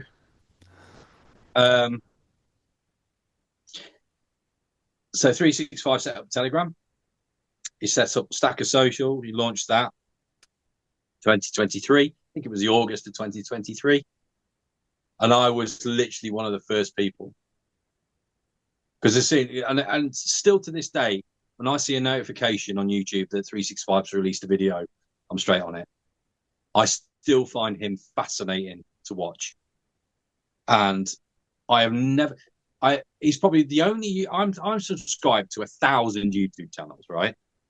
And not all precious metals. I'm talking the manner of everything. yeah, Everything. But he is the one that I go to the most to watch. He just bangs out content. He's good to listen to. He's good at speaking. He'll probably disagree with everything I'm saying here, but he is a really good speaker. He gets his point across. This is what I'm doing. I don't care if you don't like it. I'm going to do it anyway. I just love it. But yeah, anyway, I'm rambling on. He no, just no. released these videos, and the way I was literally, because I was one of the first one in there to comment. Usually, a bit like it sounds a bit sycophantic. I wasn't like that. I wasn't like a super fan, but like literally with what I do in my job, I could be driving and all of a sudden I hear this ping and it'll be a YouTube channel that I'm subscribed to just come up on my phone while I'm driving. So it's just luck of the draw. So, and I remember that video he put out that I am going to release 365 here. I'm going to release a community. He's going to kill me for that. And he launched Stacker Social on Telegram. And I was literally one of the first in there, along with a couple of others. And it kind of just, it was great to get to know them more personally and a little bit, not necessarily about their personal lives, but just a little bit more about what makes them tick. And, the stuff that you can't necessarily put in a video was coming through. It was wonderful, absolutely wonderful to see, watch. And literally, I was just talking to everybody. I was just so keen and really into what he was doing with Stacker Social. And he made me a moderator. I'm one of the original members, made me a moderator. And then basically I just randomly, I did a few voice notes One of them was the story I've just gone through with you with the Bitcoin journey, which I know that he loved because he was into Bitcoin at that time. I did that voice note as well, and there was another voice note I did. Oh, I know what it was. It was I did a voice note about what do you do with your silver and gold if you die, which was a quite a sobering, but a well received voice note that I put into Telegram. Just me rambling. I'd never do this. It's so not me to just sit there and just talk. You So know, what inspired you to do it then? Was it just a random? Oh, sorry, I just I do think this. someone must have started a conversation. I thought, I can't be asked to type all that out. So I've got, yeah, I've got it all in my mind, and I'm like, right, I'm going to have to speak it. And I'm all right. I'm all right. Public speaking. I'm okay. It's not a bother, but I don't know whether people would want to hear my voice. So I just did a few voice notes, and I think he really liked that. And I think he really liked how I was moderating it as well, because I was there were you get some members that come in that were talking excuse my French, a bit of bollocks about stuff that wasn't true, wasn't fact checked, and I would be there to put them right and to make sure that the group would be getting the correct information and not be led by people that think they know what they're talking about. And and he appreciated that, and it was that leadership quality that he really enjoyed. And then he said, "Look, Si, I'd like you to become a co-founder with me, and I want you to help me grow Stacker Social." And by this point, we'd struck up a really good friendship. A bit more personal Yeah, as well. yeah. Um, in private messaging and what have you. And because I did ask him recently, what was it that made you take me on as a founder? What was the fundamental point? And he would always come back to the leadership qualities that you've got a fair and balanced mind. It's a leadership thing. You just command a little bit of respect where people will listen to you, but you know, um, you're just the right fit, basically, I think, for what he's trying to do and trying to achieve to grow it. Yeah. And I've got experience in life that's probably valuable to him to help him grow it as well. And there we go. Yeah, it was quite an honour, but it was a real big chance for me to shine and Okay. to try and create a foundation. So, it was recommended to him that Discord would be a really good platform to do a lot of things that would blow his mind. Yeah. And it did. It basically blew his mind what Discord can do for a community if it's used right. And especially within our niche. Yeah. And yeah, we went over there, and I basically told him that luckily with my friend Bill back in the day, I had plenty of experience moderating Discord channels, and some of them were thousands and thousands of people. And I've had really good experience with that. Gaming communities as well, which can be quite toxic. So I'm, very experienced with dealing with toxicity and the negative side to social media. But yeah, we set this up, and I started putting in rooms. He was at work one day, and I said, "Oh, just leave it with me. I'll sort some stuff out." And it's before anyone joins, so what you can do is, as you know, with Discord, you can set it all up and then go live after you've set everything up.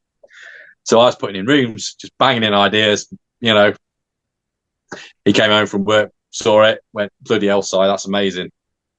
That's literally within itself, you can see where conversations would spark with all these different rooms that were going on. So all these rooms were encouraging conversation on different parts of our hobby or niche. Yeah. And yeah. So very, very quickly, just going back to when he approached you on this, was it just a no-brainer for you? Or did you sit there and think, oh, do I want to do this? Do I not want to do this? No. Because you was dead excited about Yeah. it. I totally got it immediately. And you know, I was very humbled, but I got what he was trying to do, and I know what he's trying to create. And he didn't need to tell me or say anything to me.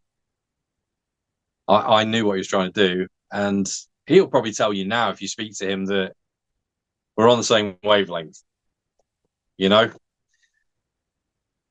same with TSC. We're all on the same wavelength. We know what we're doing.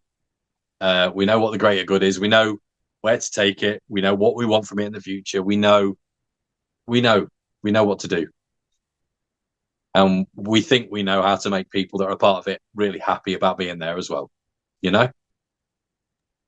That's really cool. So, yeah, it was a no brainer. And you've got to understand that, 365 is an amazing guy.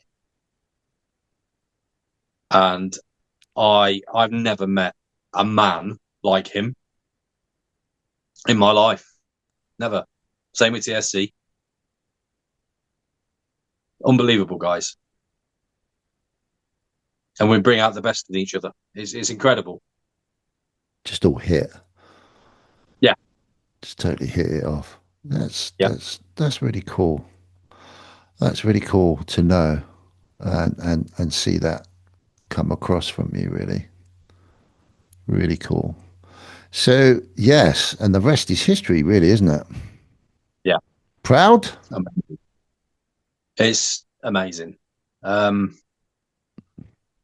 We've set a foundation to let people go at it and create the biggest community in the world, should they want it to go that way or Yeah, that far. yeah.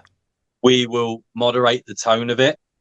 We will keep things polite. We'll keep things factually correct. We'll keep things nice, pleasant, and enjoyable, and a bloody good laugh if we can as well. Yeah. And it's up to the people that are the members of Stacker Social to make it the best thing out there for anyone investing in precious metals or investing in general. Yeah. It's up to them. They're the guys that are creating this community. There's only a certain amount of credit we can take. Only today, the ideas get thrown around. And I don't know whether you've seen it today yourself, because I know you're in there quite a lot, but is it Stacking with Craven? And Sandy Millington have just come up with this idea to do, utilize a part of Discord that we're not utilizing enough to create a space where they can just have a chat with each other live on a Sunday. Okay. Maybe after a Sunday lunch, just have a chinwag. Okay. And then if people want to go, then it's just the simplest idea, but just like these guys really want to create something. Yeah. They're new YouTubers, they're new stackers. Interact, yeah. And I'm so for that. So down for any. I love all that. Yeah. We're sitting there as moderators, because that's what we are. We're sitting there going, what are these guys are doing? Look at them. They're brilliant. They're absolutely brilliant. Yeah. And even we've got a marketplace with an auction room, and the auction room has got to be the most entertaining part. It's hilarious. Yeah. Create that hilarity is created by the community of Stacker Social. Yeah. It's just, why is the auction room the most hilarious and most engaging channel that we've got? Because Silverpunk's defacing something like he does, and people are having a right laugh about it and bidding and having a laugh. Yeah. And it's just, I've never seen anything like that before in my life. Yeah. You don't see that in an auction. You don't see that at Sotheby's. No. Yeah, it People makes it bidding quite on a Picasso and pissing themselves laughing afterwards. That makes it quite unique, really, doesn't it? Every day you see something unique, and every day it amazes me. We're at that point now, because we've hit that magical 1,000 members. Myself, 365, TSC, and the moderation team, we're at that point where we could just sit back for a bit and just enjoy what we've done and just watch what these people are doing with Stacker Social.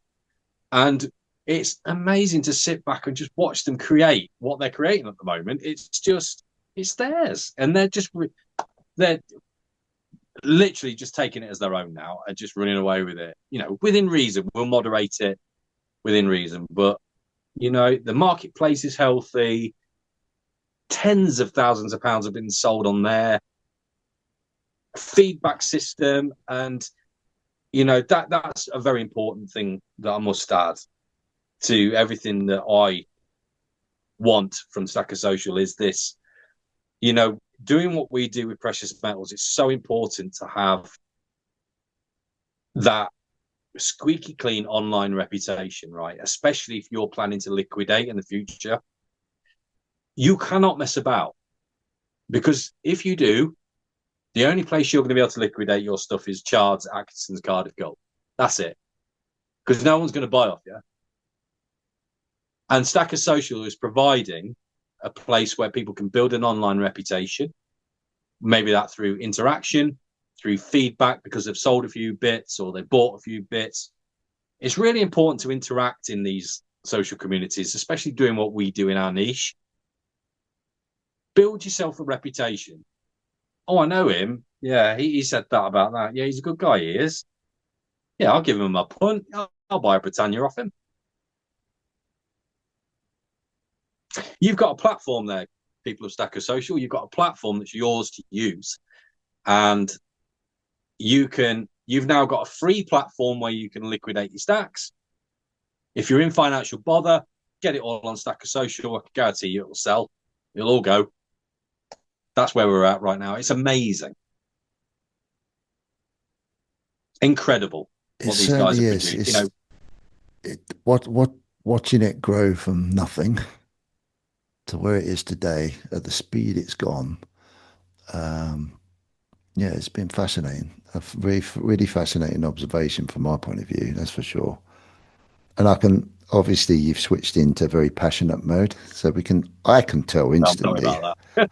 how passionate you are about what you're doing, and that's very nice to see and observe.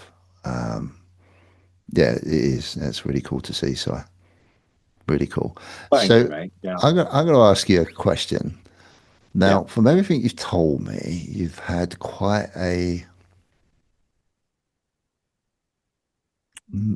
from a work point of view, it hasn't been a big social thing. You No. haven't been a part of a big social mechanism in your work, you're now a truck driver, so you spend most of the time on your own.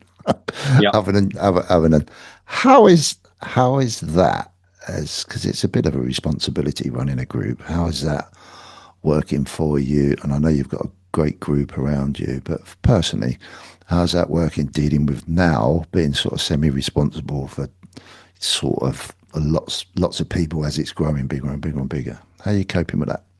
Or is there nothing to Um, cope with? it's at the minute, it's at its easiest thing. I was just talking about taking our foot off the gas for a minute Yeah, and enjoying what it's throwing up and how it's evolving. yeah, We are literally at that phase now. The hard work was done setting it all up to begin with. And I think the hardest thing we do, and we were under no obligation to having to do this, but we like to put on events. We like to put on things where people can get involved in, whether that be an anniversary event or a milestone event.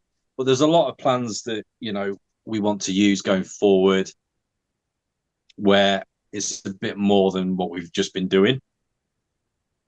So that is the bit where it takes the most thinking, the most planning. But we're at that point now where it's easy. There's minimal trouble. It's moderated very, very well. The moderating team that we've got. Big shout out to Primo, Rex, Silverpunk, and Wingnut. Each guy's got their own individual qualities. Wonderful, wonderful people as well. Very fair, very nice, and that's all we care about. And they are just scanning the rooms and looking after everybody and chipping in. But when you have a great team like that, there's no work. It's yeah, like the way we are now. It's like sitting in a nice place somewhere in the world, reading a good book about something we're really interested in, and that's what Stacker Social's giving me right now. yeah. It's literally I feel like I can just relax a little bit until we push on to the next big thing. and enjoy the conversations that are happening, because not only is it interesting to see what people are doing with their money and their lives, and the amount of stuff you can learn, the knowledge that you can get, you can really start to, it's a real powerful tool for when you need to create content for YouTube. I find it is really helping me. And it's great if you want to sell something. So, if I was a silver pourer right now, there is a really great silver pouring community in Stacker Social. So if I was a silver pouring artist right now, I wouldn't have any problems unless I can't pour silver. I know what to tap into. I know exactly what kind of designs to tap into, I think, to make a successful business.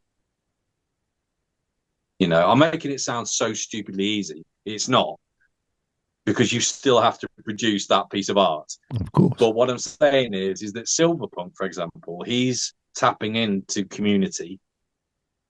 He knows what people like. He knows what they don't like. And what he has most fun with at the minute is taking something people don't like and making it into a piece of art. And I'm watching this happen, and I'm thinking, that's flipping hilarious. That's just, slow clap. It's genius. It is. It is. You don't have to like his work. You don't have to like his art. Art's subjective. It's not, no one's asking you to like it. But what I do love about Silverpunk, I personally do love his work. And I have quite a lot of stuff here that I own. But he's tapping into that, man. He's making content on YouTube about it. He's being fed by the information that's around. People, if you want to create a YouTube channel, get yourself into Stacker Social, watch what's going on in the conversations. You'll get ideas, you'll get topics, you'll get everything you need to produce a channel, if you want to. It's a self-fulfilling marketing tool, isn't it? It's amazing. It's amazing. Yeah. Brilliant. That's superb, because I can't believe, dude, we've been on here for ages. I don't even know how long have we been. 2.5 hours almost. Jesus, sorry. Don't say sorry. I'm loving it, absolutely loving it. So we're gonna have to. There's definitely a part 2 out of all of this, because we haven't even spoke about your silver that much, dude. Not important.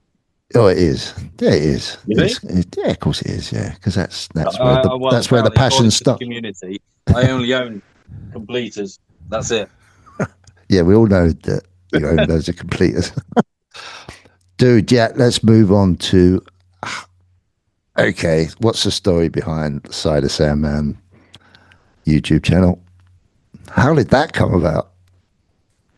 Oh, man. I never thought in a million years that I would ever have a YouTube channel. So my side hustle was making leather products for my own company called Cardi's Leather Goods. It was. And I was using that to fund my precious metals investments. Every profit went into silver and gold. So I was using the side hustle. Now I don't have time for Cardi's Leather Goods. I've got Stacker Social, and at the minute I'd rather be doing that.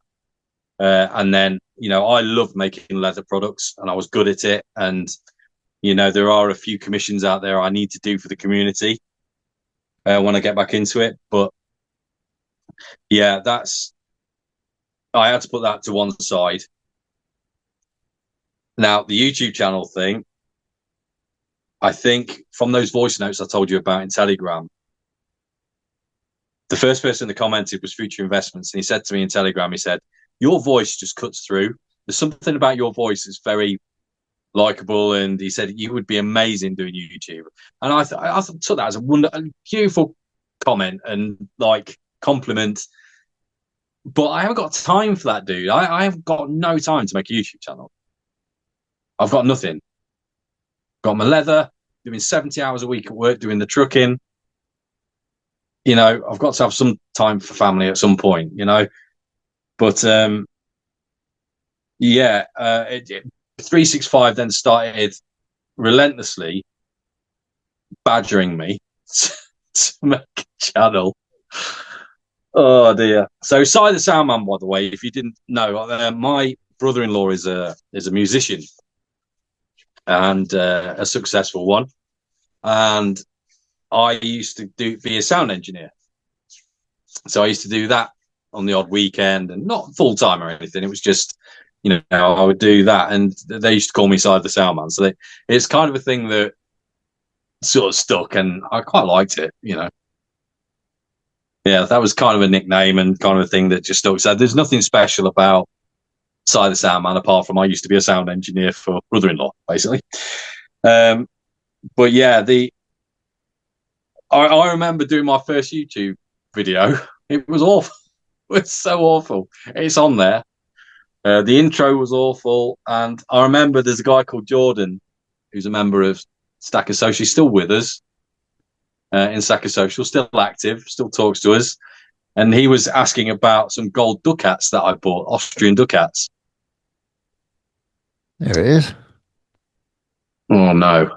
Your very Why are you first doing one. that? I'm just showing it so people can go and watch it if they want to. This one here, is it the epic unboxing of sheer epicness, a Stacker Social exclusive? I love that. I'm going to read that again. Everyone, you need to go and watch this.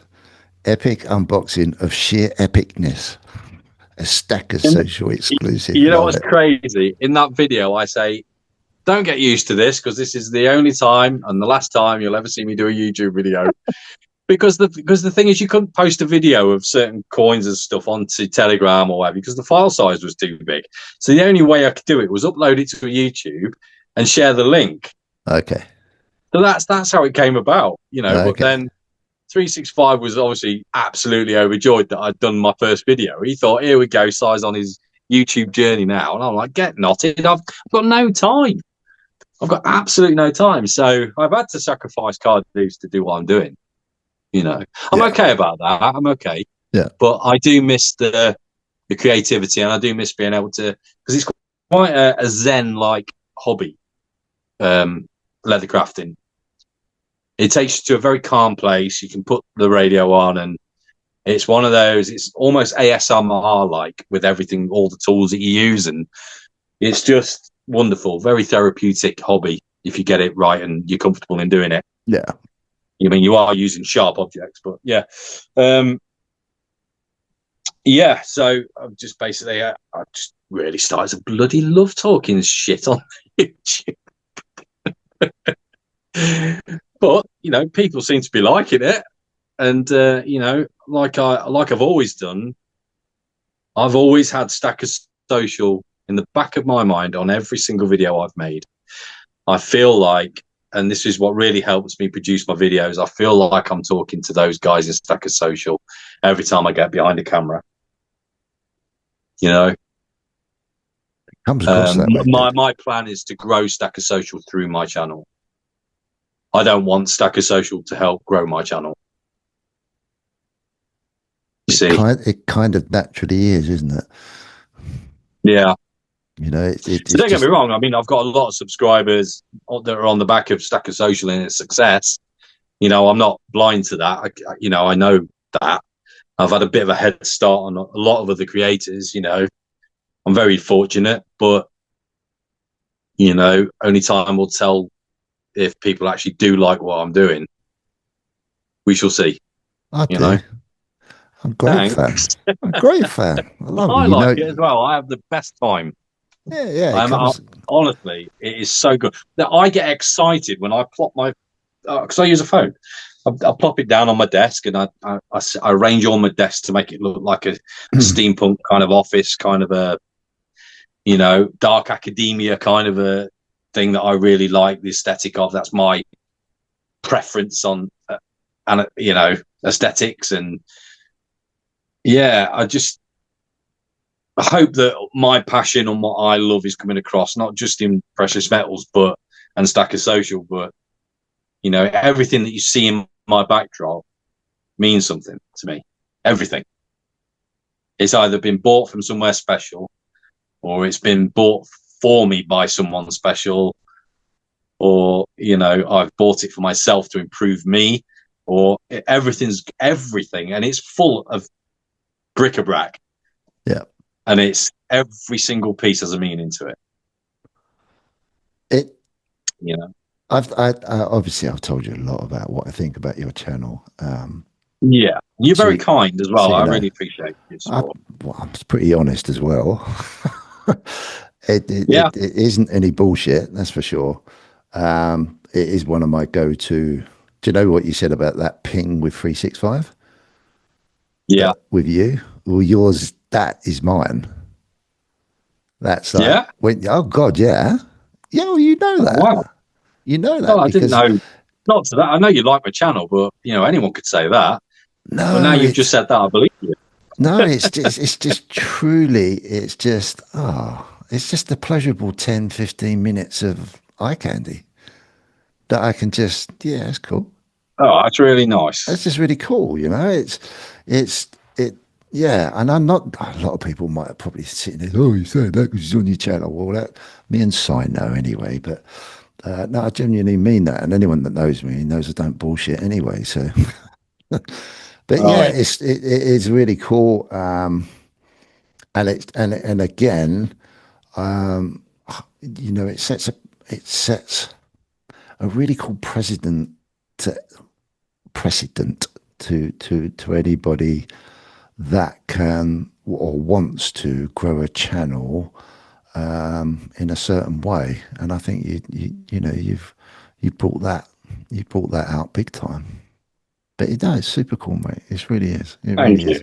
Thank you. So That's really sweet. Thank you. no, it's great. It's well, you know, I haven't hidden it anyway about it. I know it's No, difficult to listen to someone saying that sometimes, but I don't say it about a lot of channels, so that's for sure.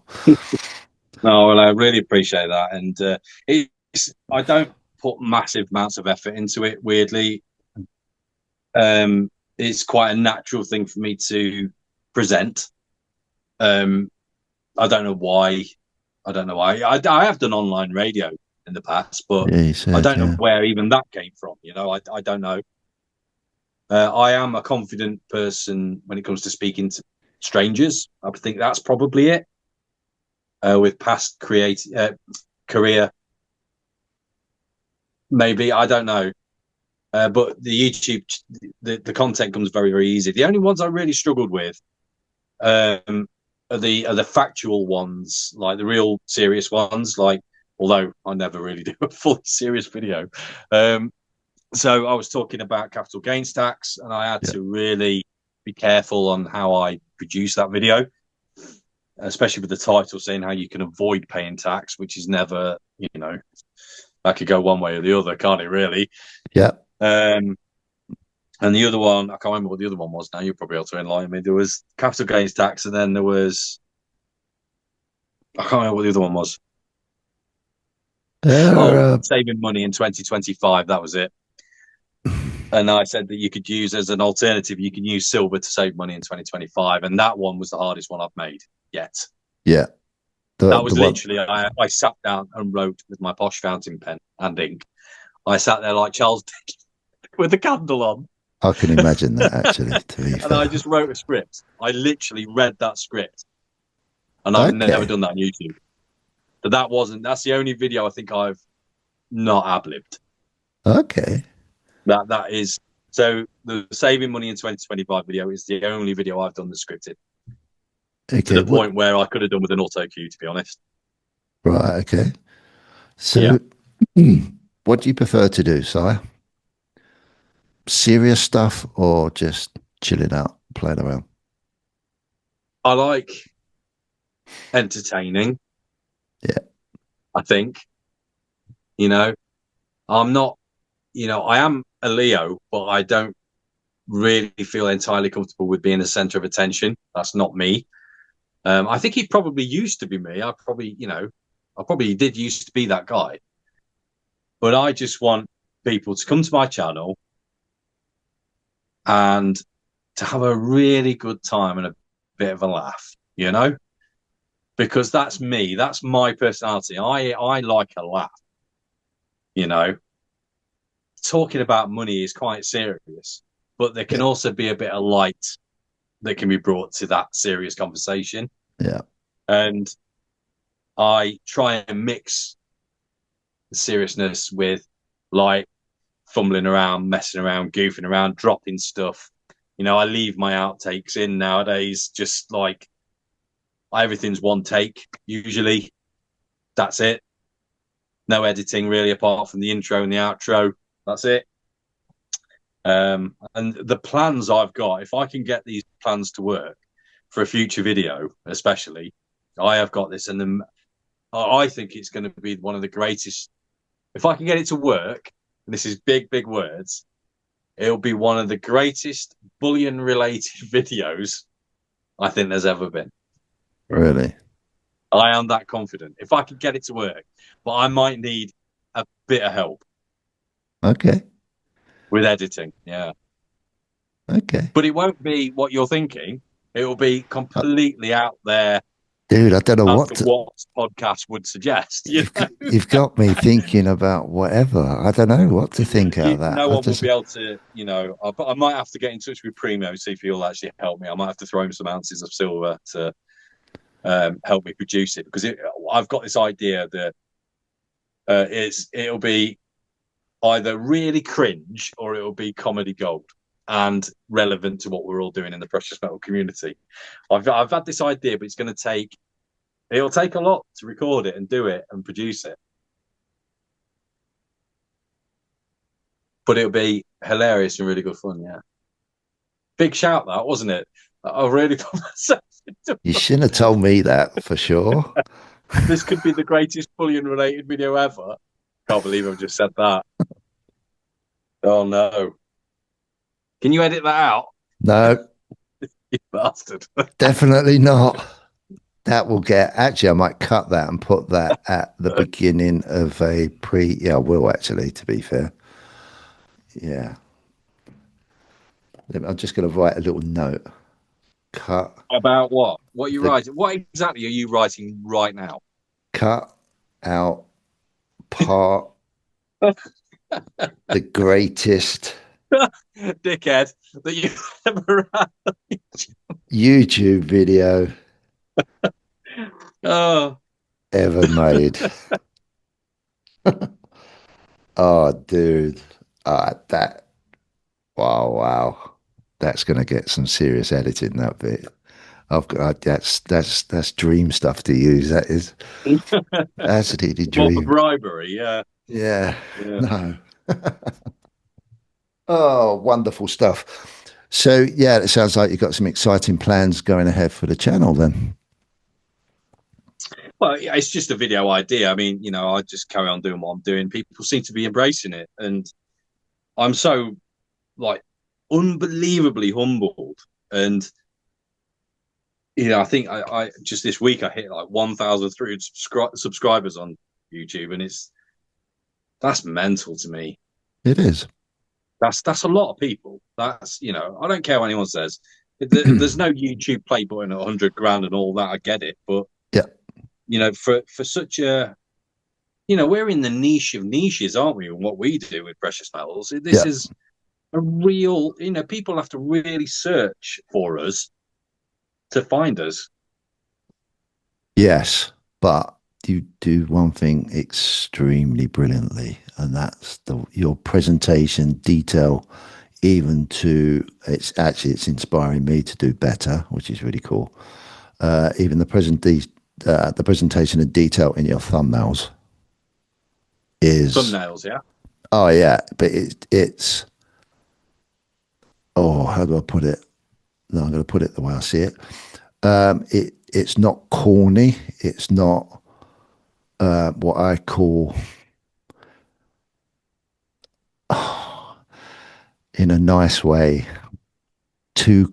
It's not. It's professional. It's professionally clickbaited. If that could even make any sense to how I'm trying to put it across, it's attractive thumbnails that are put together in a professional way.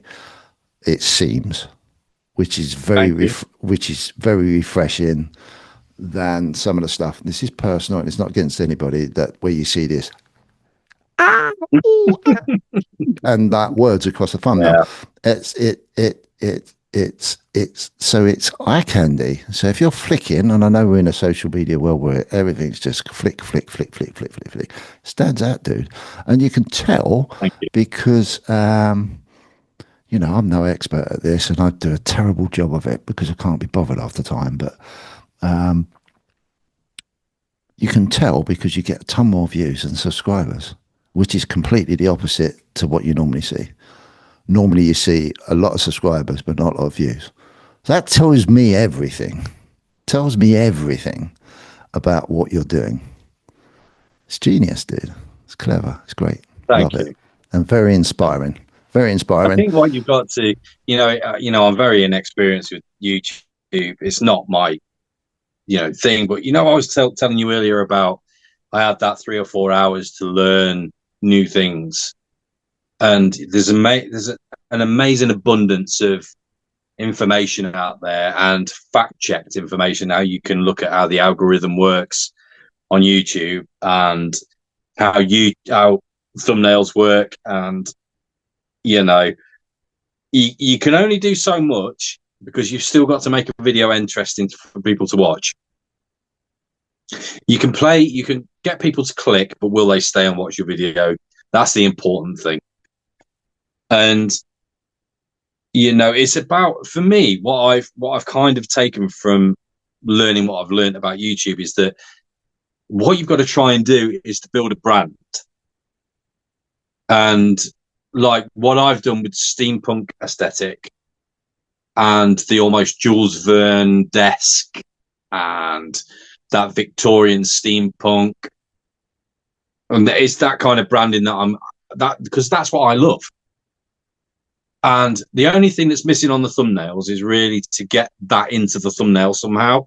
And I've not quite figured that out yet. But when I do, then I think that branding is actually quite complete, you know. But I really do think that, a niche is important, which we've gotten quite simply. And niche and brand. That's what I take from everything I've learned from 1,000 different YouTube videos I've watched on the algorithm. You can't beat it. You can't figure it out. You've got to make stuff that people understand and find a little bit entertaining. You don't have to be Matthew Corbett and Sooty. What? You remember them? Unfortunately, yes. Yeah, Yeah. well, talking In about that my weird me to my it, missus this in morning. my Hector's house days. Yeah, Yeah, goes back some it's time. it's a funny one. YouTube's just too massive to try and grasp. It's too massive. Yeah. Don't think about it too much, but try and build a brand and build it around your niche, and just make it. There's only so many hands in front of camera videos that people can do. Everyone's doing it because they need to protect their identity, which is important in what we do. But obviously, I don't carry any of my precious metals anymore in my house. So you can come here if you want, guys. You're not going to find anything. So I'm good. I'm good. But you got to look after yourself in what we do. But how do you make this in front of a camera interesting? It's so hard. But you know what? There are so many new people coming onto YouTube and doing what I do and are entertaining. They're amazing. It yeah, if I carry on, I'm going to get accused of being a side of sound man. Fucking no bed. Today you are. Yeah, today I can Yeah. be. Yeah, for sure. No, it's amazing, and I'm glad you've spoke about it in that way because that in its own right is alpha for anyone coming into the space, which is why I've really sort of tried to get that out of you really to a degree because it's priceless. It's priceless. Priceless information because anything can be done, but again, and the other thing, sire, is the repeatable of hard work, doing your research. You can't just be good at something. Well, you can be. You can be lucky, obviously. And we spoke about luck on the podcast, but to being consistent and having that ethics of learning, and you can conjure up pure magic with your hands. It's Uh, it's brilliant. It's just bloody yeah, brilliant. I love it. I love it. I love it. I love it. I love it. I learn a lot from TSC. I've never hidden that, and yeah, same. I'm learning an incredible amount watching what you're doing. Believe it or not, become a bit of a student. What would you, if you could take something? I know this is a bit shit to ask, but if you could take something from my videos to put into yours, what would it be? Um, Probably be consistent with something. Be more consistent with. I have a tendency because I'm always love talking about all sorts of things. I can talk about one thing, and then have a completely different subject to talk about, and that may make it difficult for people to follow me because they're not quite sure where I'm coming from, if that makes sense.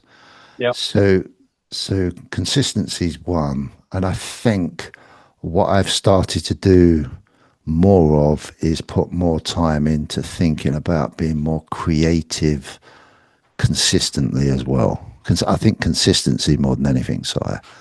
But everything I'm applying, try to be more consistent with it, you know, and enjoy it more than anything. I need to enjoy myself more and really sort of just really be passionate about one particular thing. And I think that's becoming more and more evident. It's never gone away. It's always Bitcoin anyway.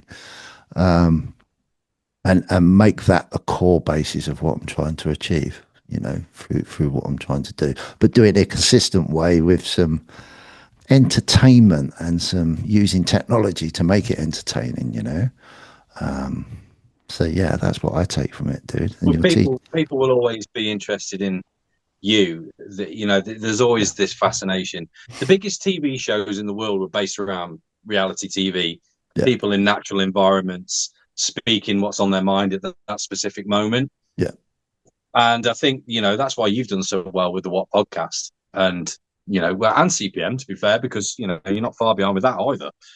Um, it's just you know, that's what people are investing in. And, you know, if you're a type of person that's a decent person, and you are, and I go back to your, uh, I know this is a What podcast, but we have to talk about something that's a bit more closer to my heart, which is the Creative Precious Metals channel.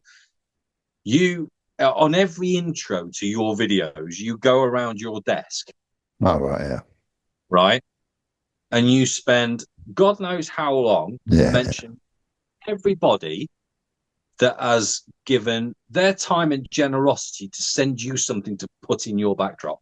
yeah, You do a tribute to every single person that has endorsed you and that has pretty much physically said to you in the shape of a coin, a poker chip, or a sticker, it said, I bloody like you, mate. even the letters. And the letters.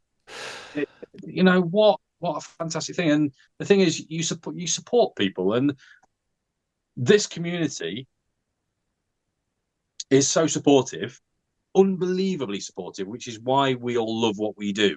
Hmm. Because we all want.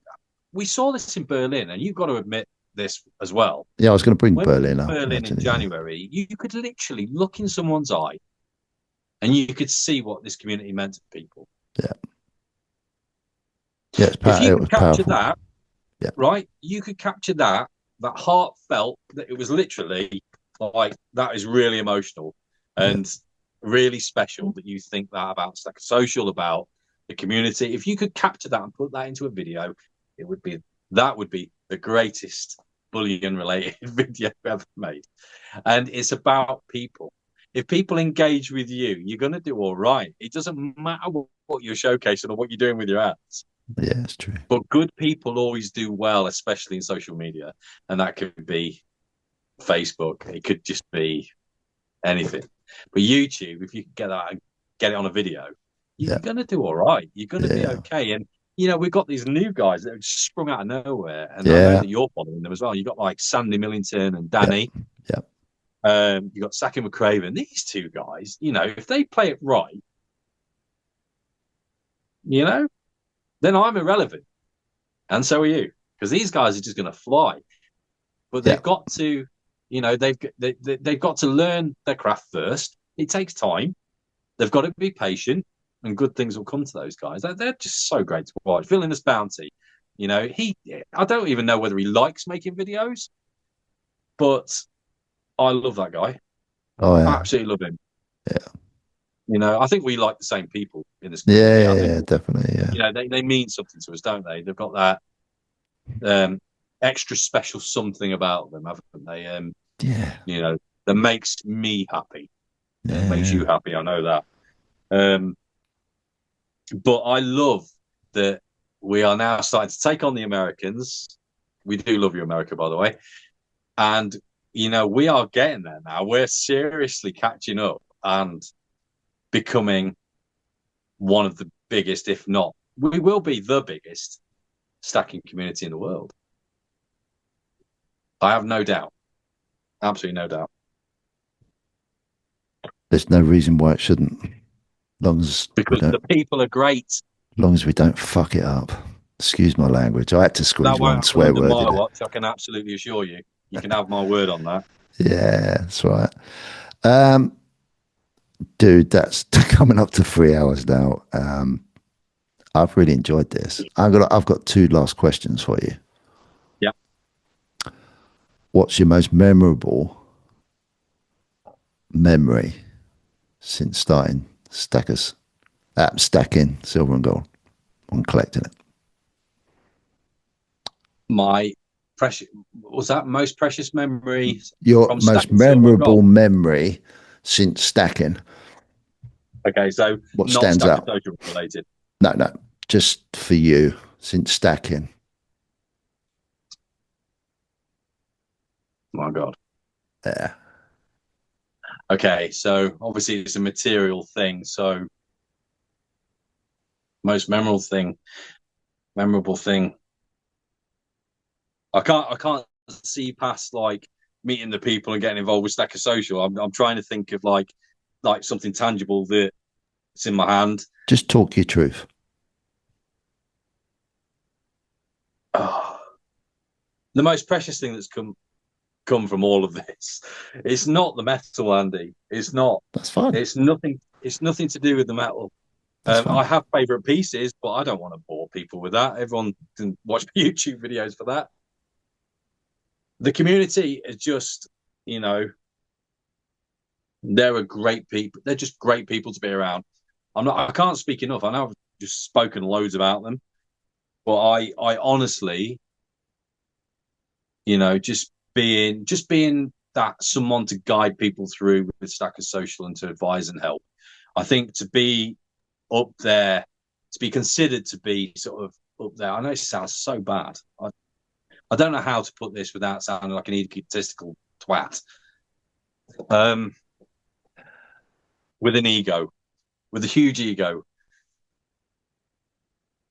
people rely on me to do things. I think, and I am just happy that people trust me to be that person to help them through.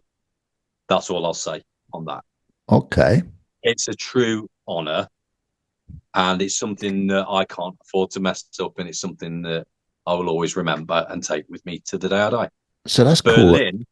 Berlin, just going back to that, that is something I'll remember to the day I die. That whole experience. Yeah, it was an amazing. Yeah. Considering I didn't want to go, it's one of those things. I'm really pleased I actually went. So that's really cool. So you've got a continual, memorable moment that continues. That's really cool to have that. Yeah. That that's Yeah. that's a frigging amazing answer, actually. To be fair, it says Precious a lot metals about has you. just brought me so much more, Andy, than just, having the absolute joy of owning the stuff. But, this, oh my God, just the friendships and, learning from other people. I don't profess to be an absolute expert, and I'm not a bullion dealer. I'm not, someone that makes a living out of this. I don't. I know my stuff, and I know enough to help people. But my God, community, I love it. Yeah, I love it. I get that. It's that on. That's it. That's the precious part. That's it. That's it. Interesting. Yeah, Interesting. it's Very that easy. interesting. Sorry? Is It's that that easy? easy. Yeah, yeah, it Yeah. is. It is. That's really cool. And the other obvious one, what's your, or have you got your biggest regret? That's a really tough one. Don't have to answer it, mate, if you don't want to. But I probably won't be able to because I don't know.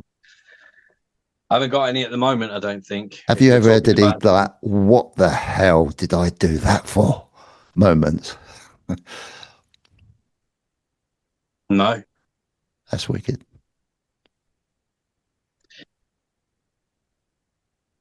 no, there's nothing. That's cool. Seriously, it's just. Oh, don't get me wrong. There probably will be in the near future, but it's at the moment. Yeah, We're very. I just see everything as being in its infancy. yeah, I don't. I feel like we're just starting. So I'm not far enough in yet to say what a regret was. No, it's just been hugely positive. wicked. Thank you very much And for your honesty. you're very welcome. And can I just say thank you to the community as well because um, doing what I do for a living, being a truck driver, it can get really lonely, and you don't understand how that community and just reading the conversations and everything, and you to people that are lonely. Generally, I'm lucky that I've got a family, but if people are lonely, then that is such a great family to be a part of because if you're in a bad mood, you can read through what people are doing in their days on Stacker Social, and it just pulls you out of that bad mood. It does me anyway. Pulls me straight out of a bad mood, or if I'm having a bad day at work, you know, like your YouTube channels, it's the same effect. Yeah, If I'm having a bad day, I'll bang one of you guys on. There we go. I'm all right now. I do apologise because some of my materials can be quite negative, so could That's probably make it worse. so good. Absolutely, dude. This has well lived up to my expectations. I've so need I've to gone be able. slightly drunk now, though, almost. I really. Mm. Um, Is it obvious? no, Oh, that's good. That's good. no, but I've seen you chill out all the way through, Yeah. get more chilled, which is fantastic.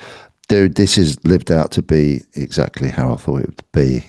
I can't thank you enough. I so would like to follow this up and talk about, maybe a shorter format about silver and gold a little bit more, and Sure.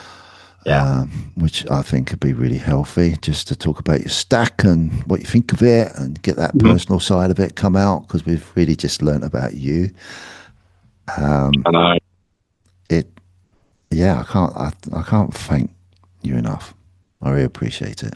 Where can I mean that stupid cliche thing? Where can people find you if they've never heard of you before? Just get yourself over to Stacker Social. Any of the UK creators now are doing the gracious thing by promoting Stacker Social with a Discord link. It's just a Discord channel. There's no sign up fees. It's free. It's a family. It's a community. If you're struggling, get involved. If you're not struggling and doing well in life, get involved. Either way, we still want to hear from you. You've got a lot to share with the community, I'm sure. So yeah, just get involved. Obviously, you've got my channel, but your channel. You speak about them a lot. Stacker Social, um, which is my baby. That's what I love. That's where you'll always find me. And then there's great resources in there if you need any help with your stacking journey, if you need a marketplace to buy and sell, if you need advice, get yourselves in there. I think we plugged that enough. You haven't got a flight to catch tonight, have you? Thankfully not. Oh, that's good. Thankfully not. But this I is thought what I'd check happened. just.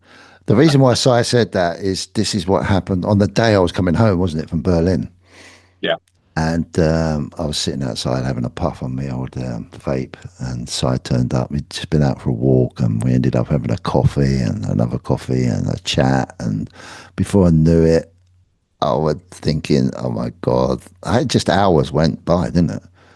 Absolute God, hours it went has by. time. Yeah, but to be fair, we could just be talking shit in Discord, and Hours go by. we would be hours. Yeah, Yeah, it's it cool, never mate. stops. It's cool, man. I love it. I love the space. I love the journey. I love what I'm doing. I love what everyone else is doing, and it's really cool to be a part of it. Can I just say that the whole Yes, mate. stacking community loves you too? Do they? Yes. Cool. Yeah. If you don't trust me to say the right and decent thing, then don't bother trusting anyone. I'm telling you now, people love what you do. Yeah. We're so proud to have you as part of the community, not just in Saka Social, but doing what you do. You're finding that balance. You're doing your wonderful Bitcoin journey. You're doing the precious metals thing, which I'm so pleased that you've reignited as well. And, you know, Thank thank you. you for everything, mate. Yeah. It's, Because you're it's, one of the OGs as well now. yeah, yeah. I keep forgetting. Like we've been around for a while, and Yeah. it's yeah, it's great. It's a great space, mate. I love the space. I get very frustrated with it, but that's me. That's just me as a person. Probably always wanting, as I've said to you before, I feel like a father to everybody, and I just take that on my shoulder sometimes. And maybe that's not the right thing to do, but I do love it. I can't help it. It's what I've done all my life. So it's the ups and downs of everything, isn't it? But it's a great It space. I is. love it. I love it. It's something that I never stop thinking about half the time. It's really cool. Really Same. cool. Much to my wife's disgust, has Same. to be said. Yes. Dude, I'm Yeah. not going to go on anymore. Stay on the line, but thank you very much indeed. Really You're appreciate it. very welcome. And thank you very much for having me. It's been an absolute pleasure and too long. Next time we'll make sure it's a shorter gap between agreeing to do something and actually doing it. Yeah, for sure. I put on my YouTube post today. I think I I spoke to saw you in it. January, Berlin. Yeah. Yeah, we'll get one done. And 5, 6 months later? Yeah, yeah, yeah. Yeah, But it bit gets done. ridiculous, It really. gets done in the end, and it's just Yeah, that time gap is irrelevant. It doesn't even seem like that gap was there since the last time we had no, that it's gone quick. It's gone really quick. that conversation. It's just seems like yesterday. So, but anyway, thank you very much. I'm going to end that now. Speak to you all soon. Hope you really enjoyed that. Check Si out. Check Stacker Social out. You won't be disappointed. See you soon. Take care. Take care. Bye bye then.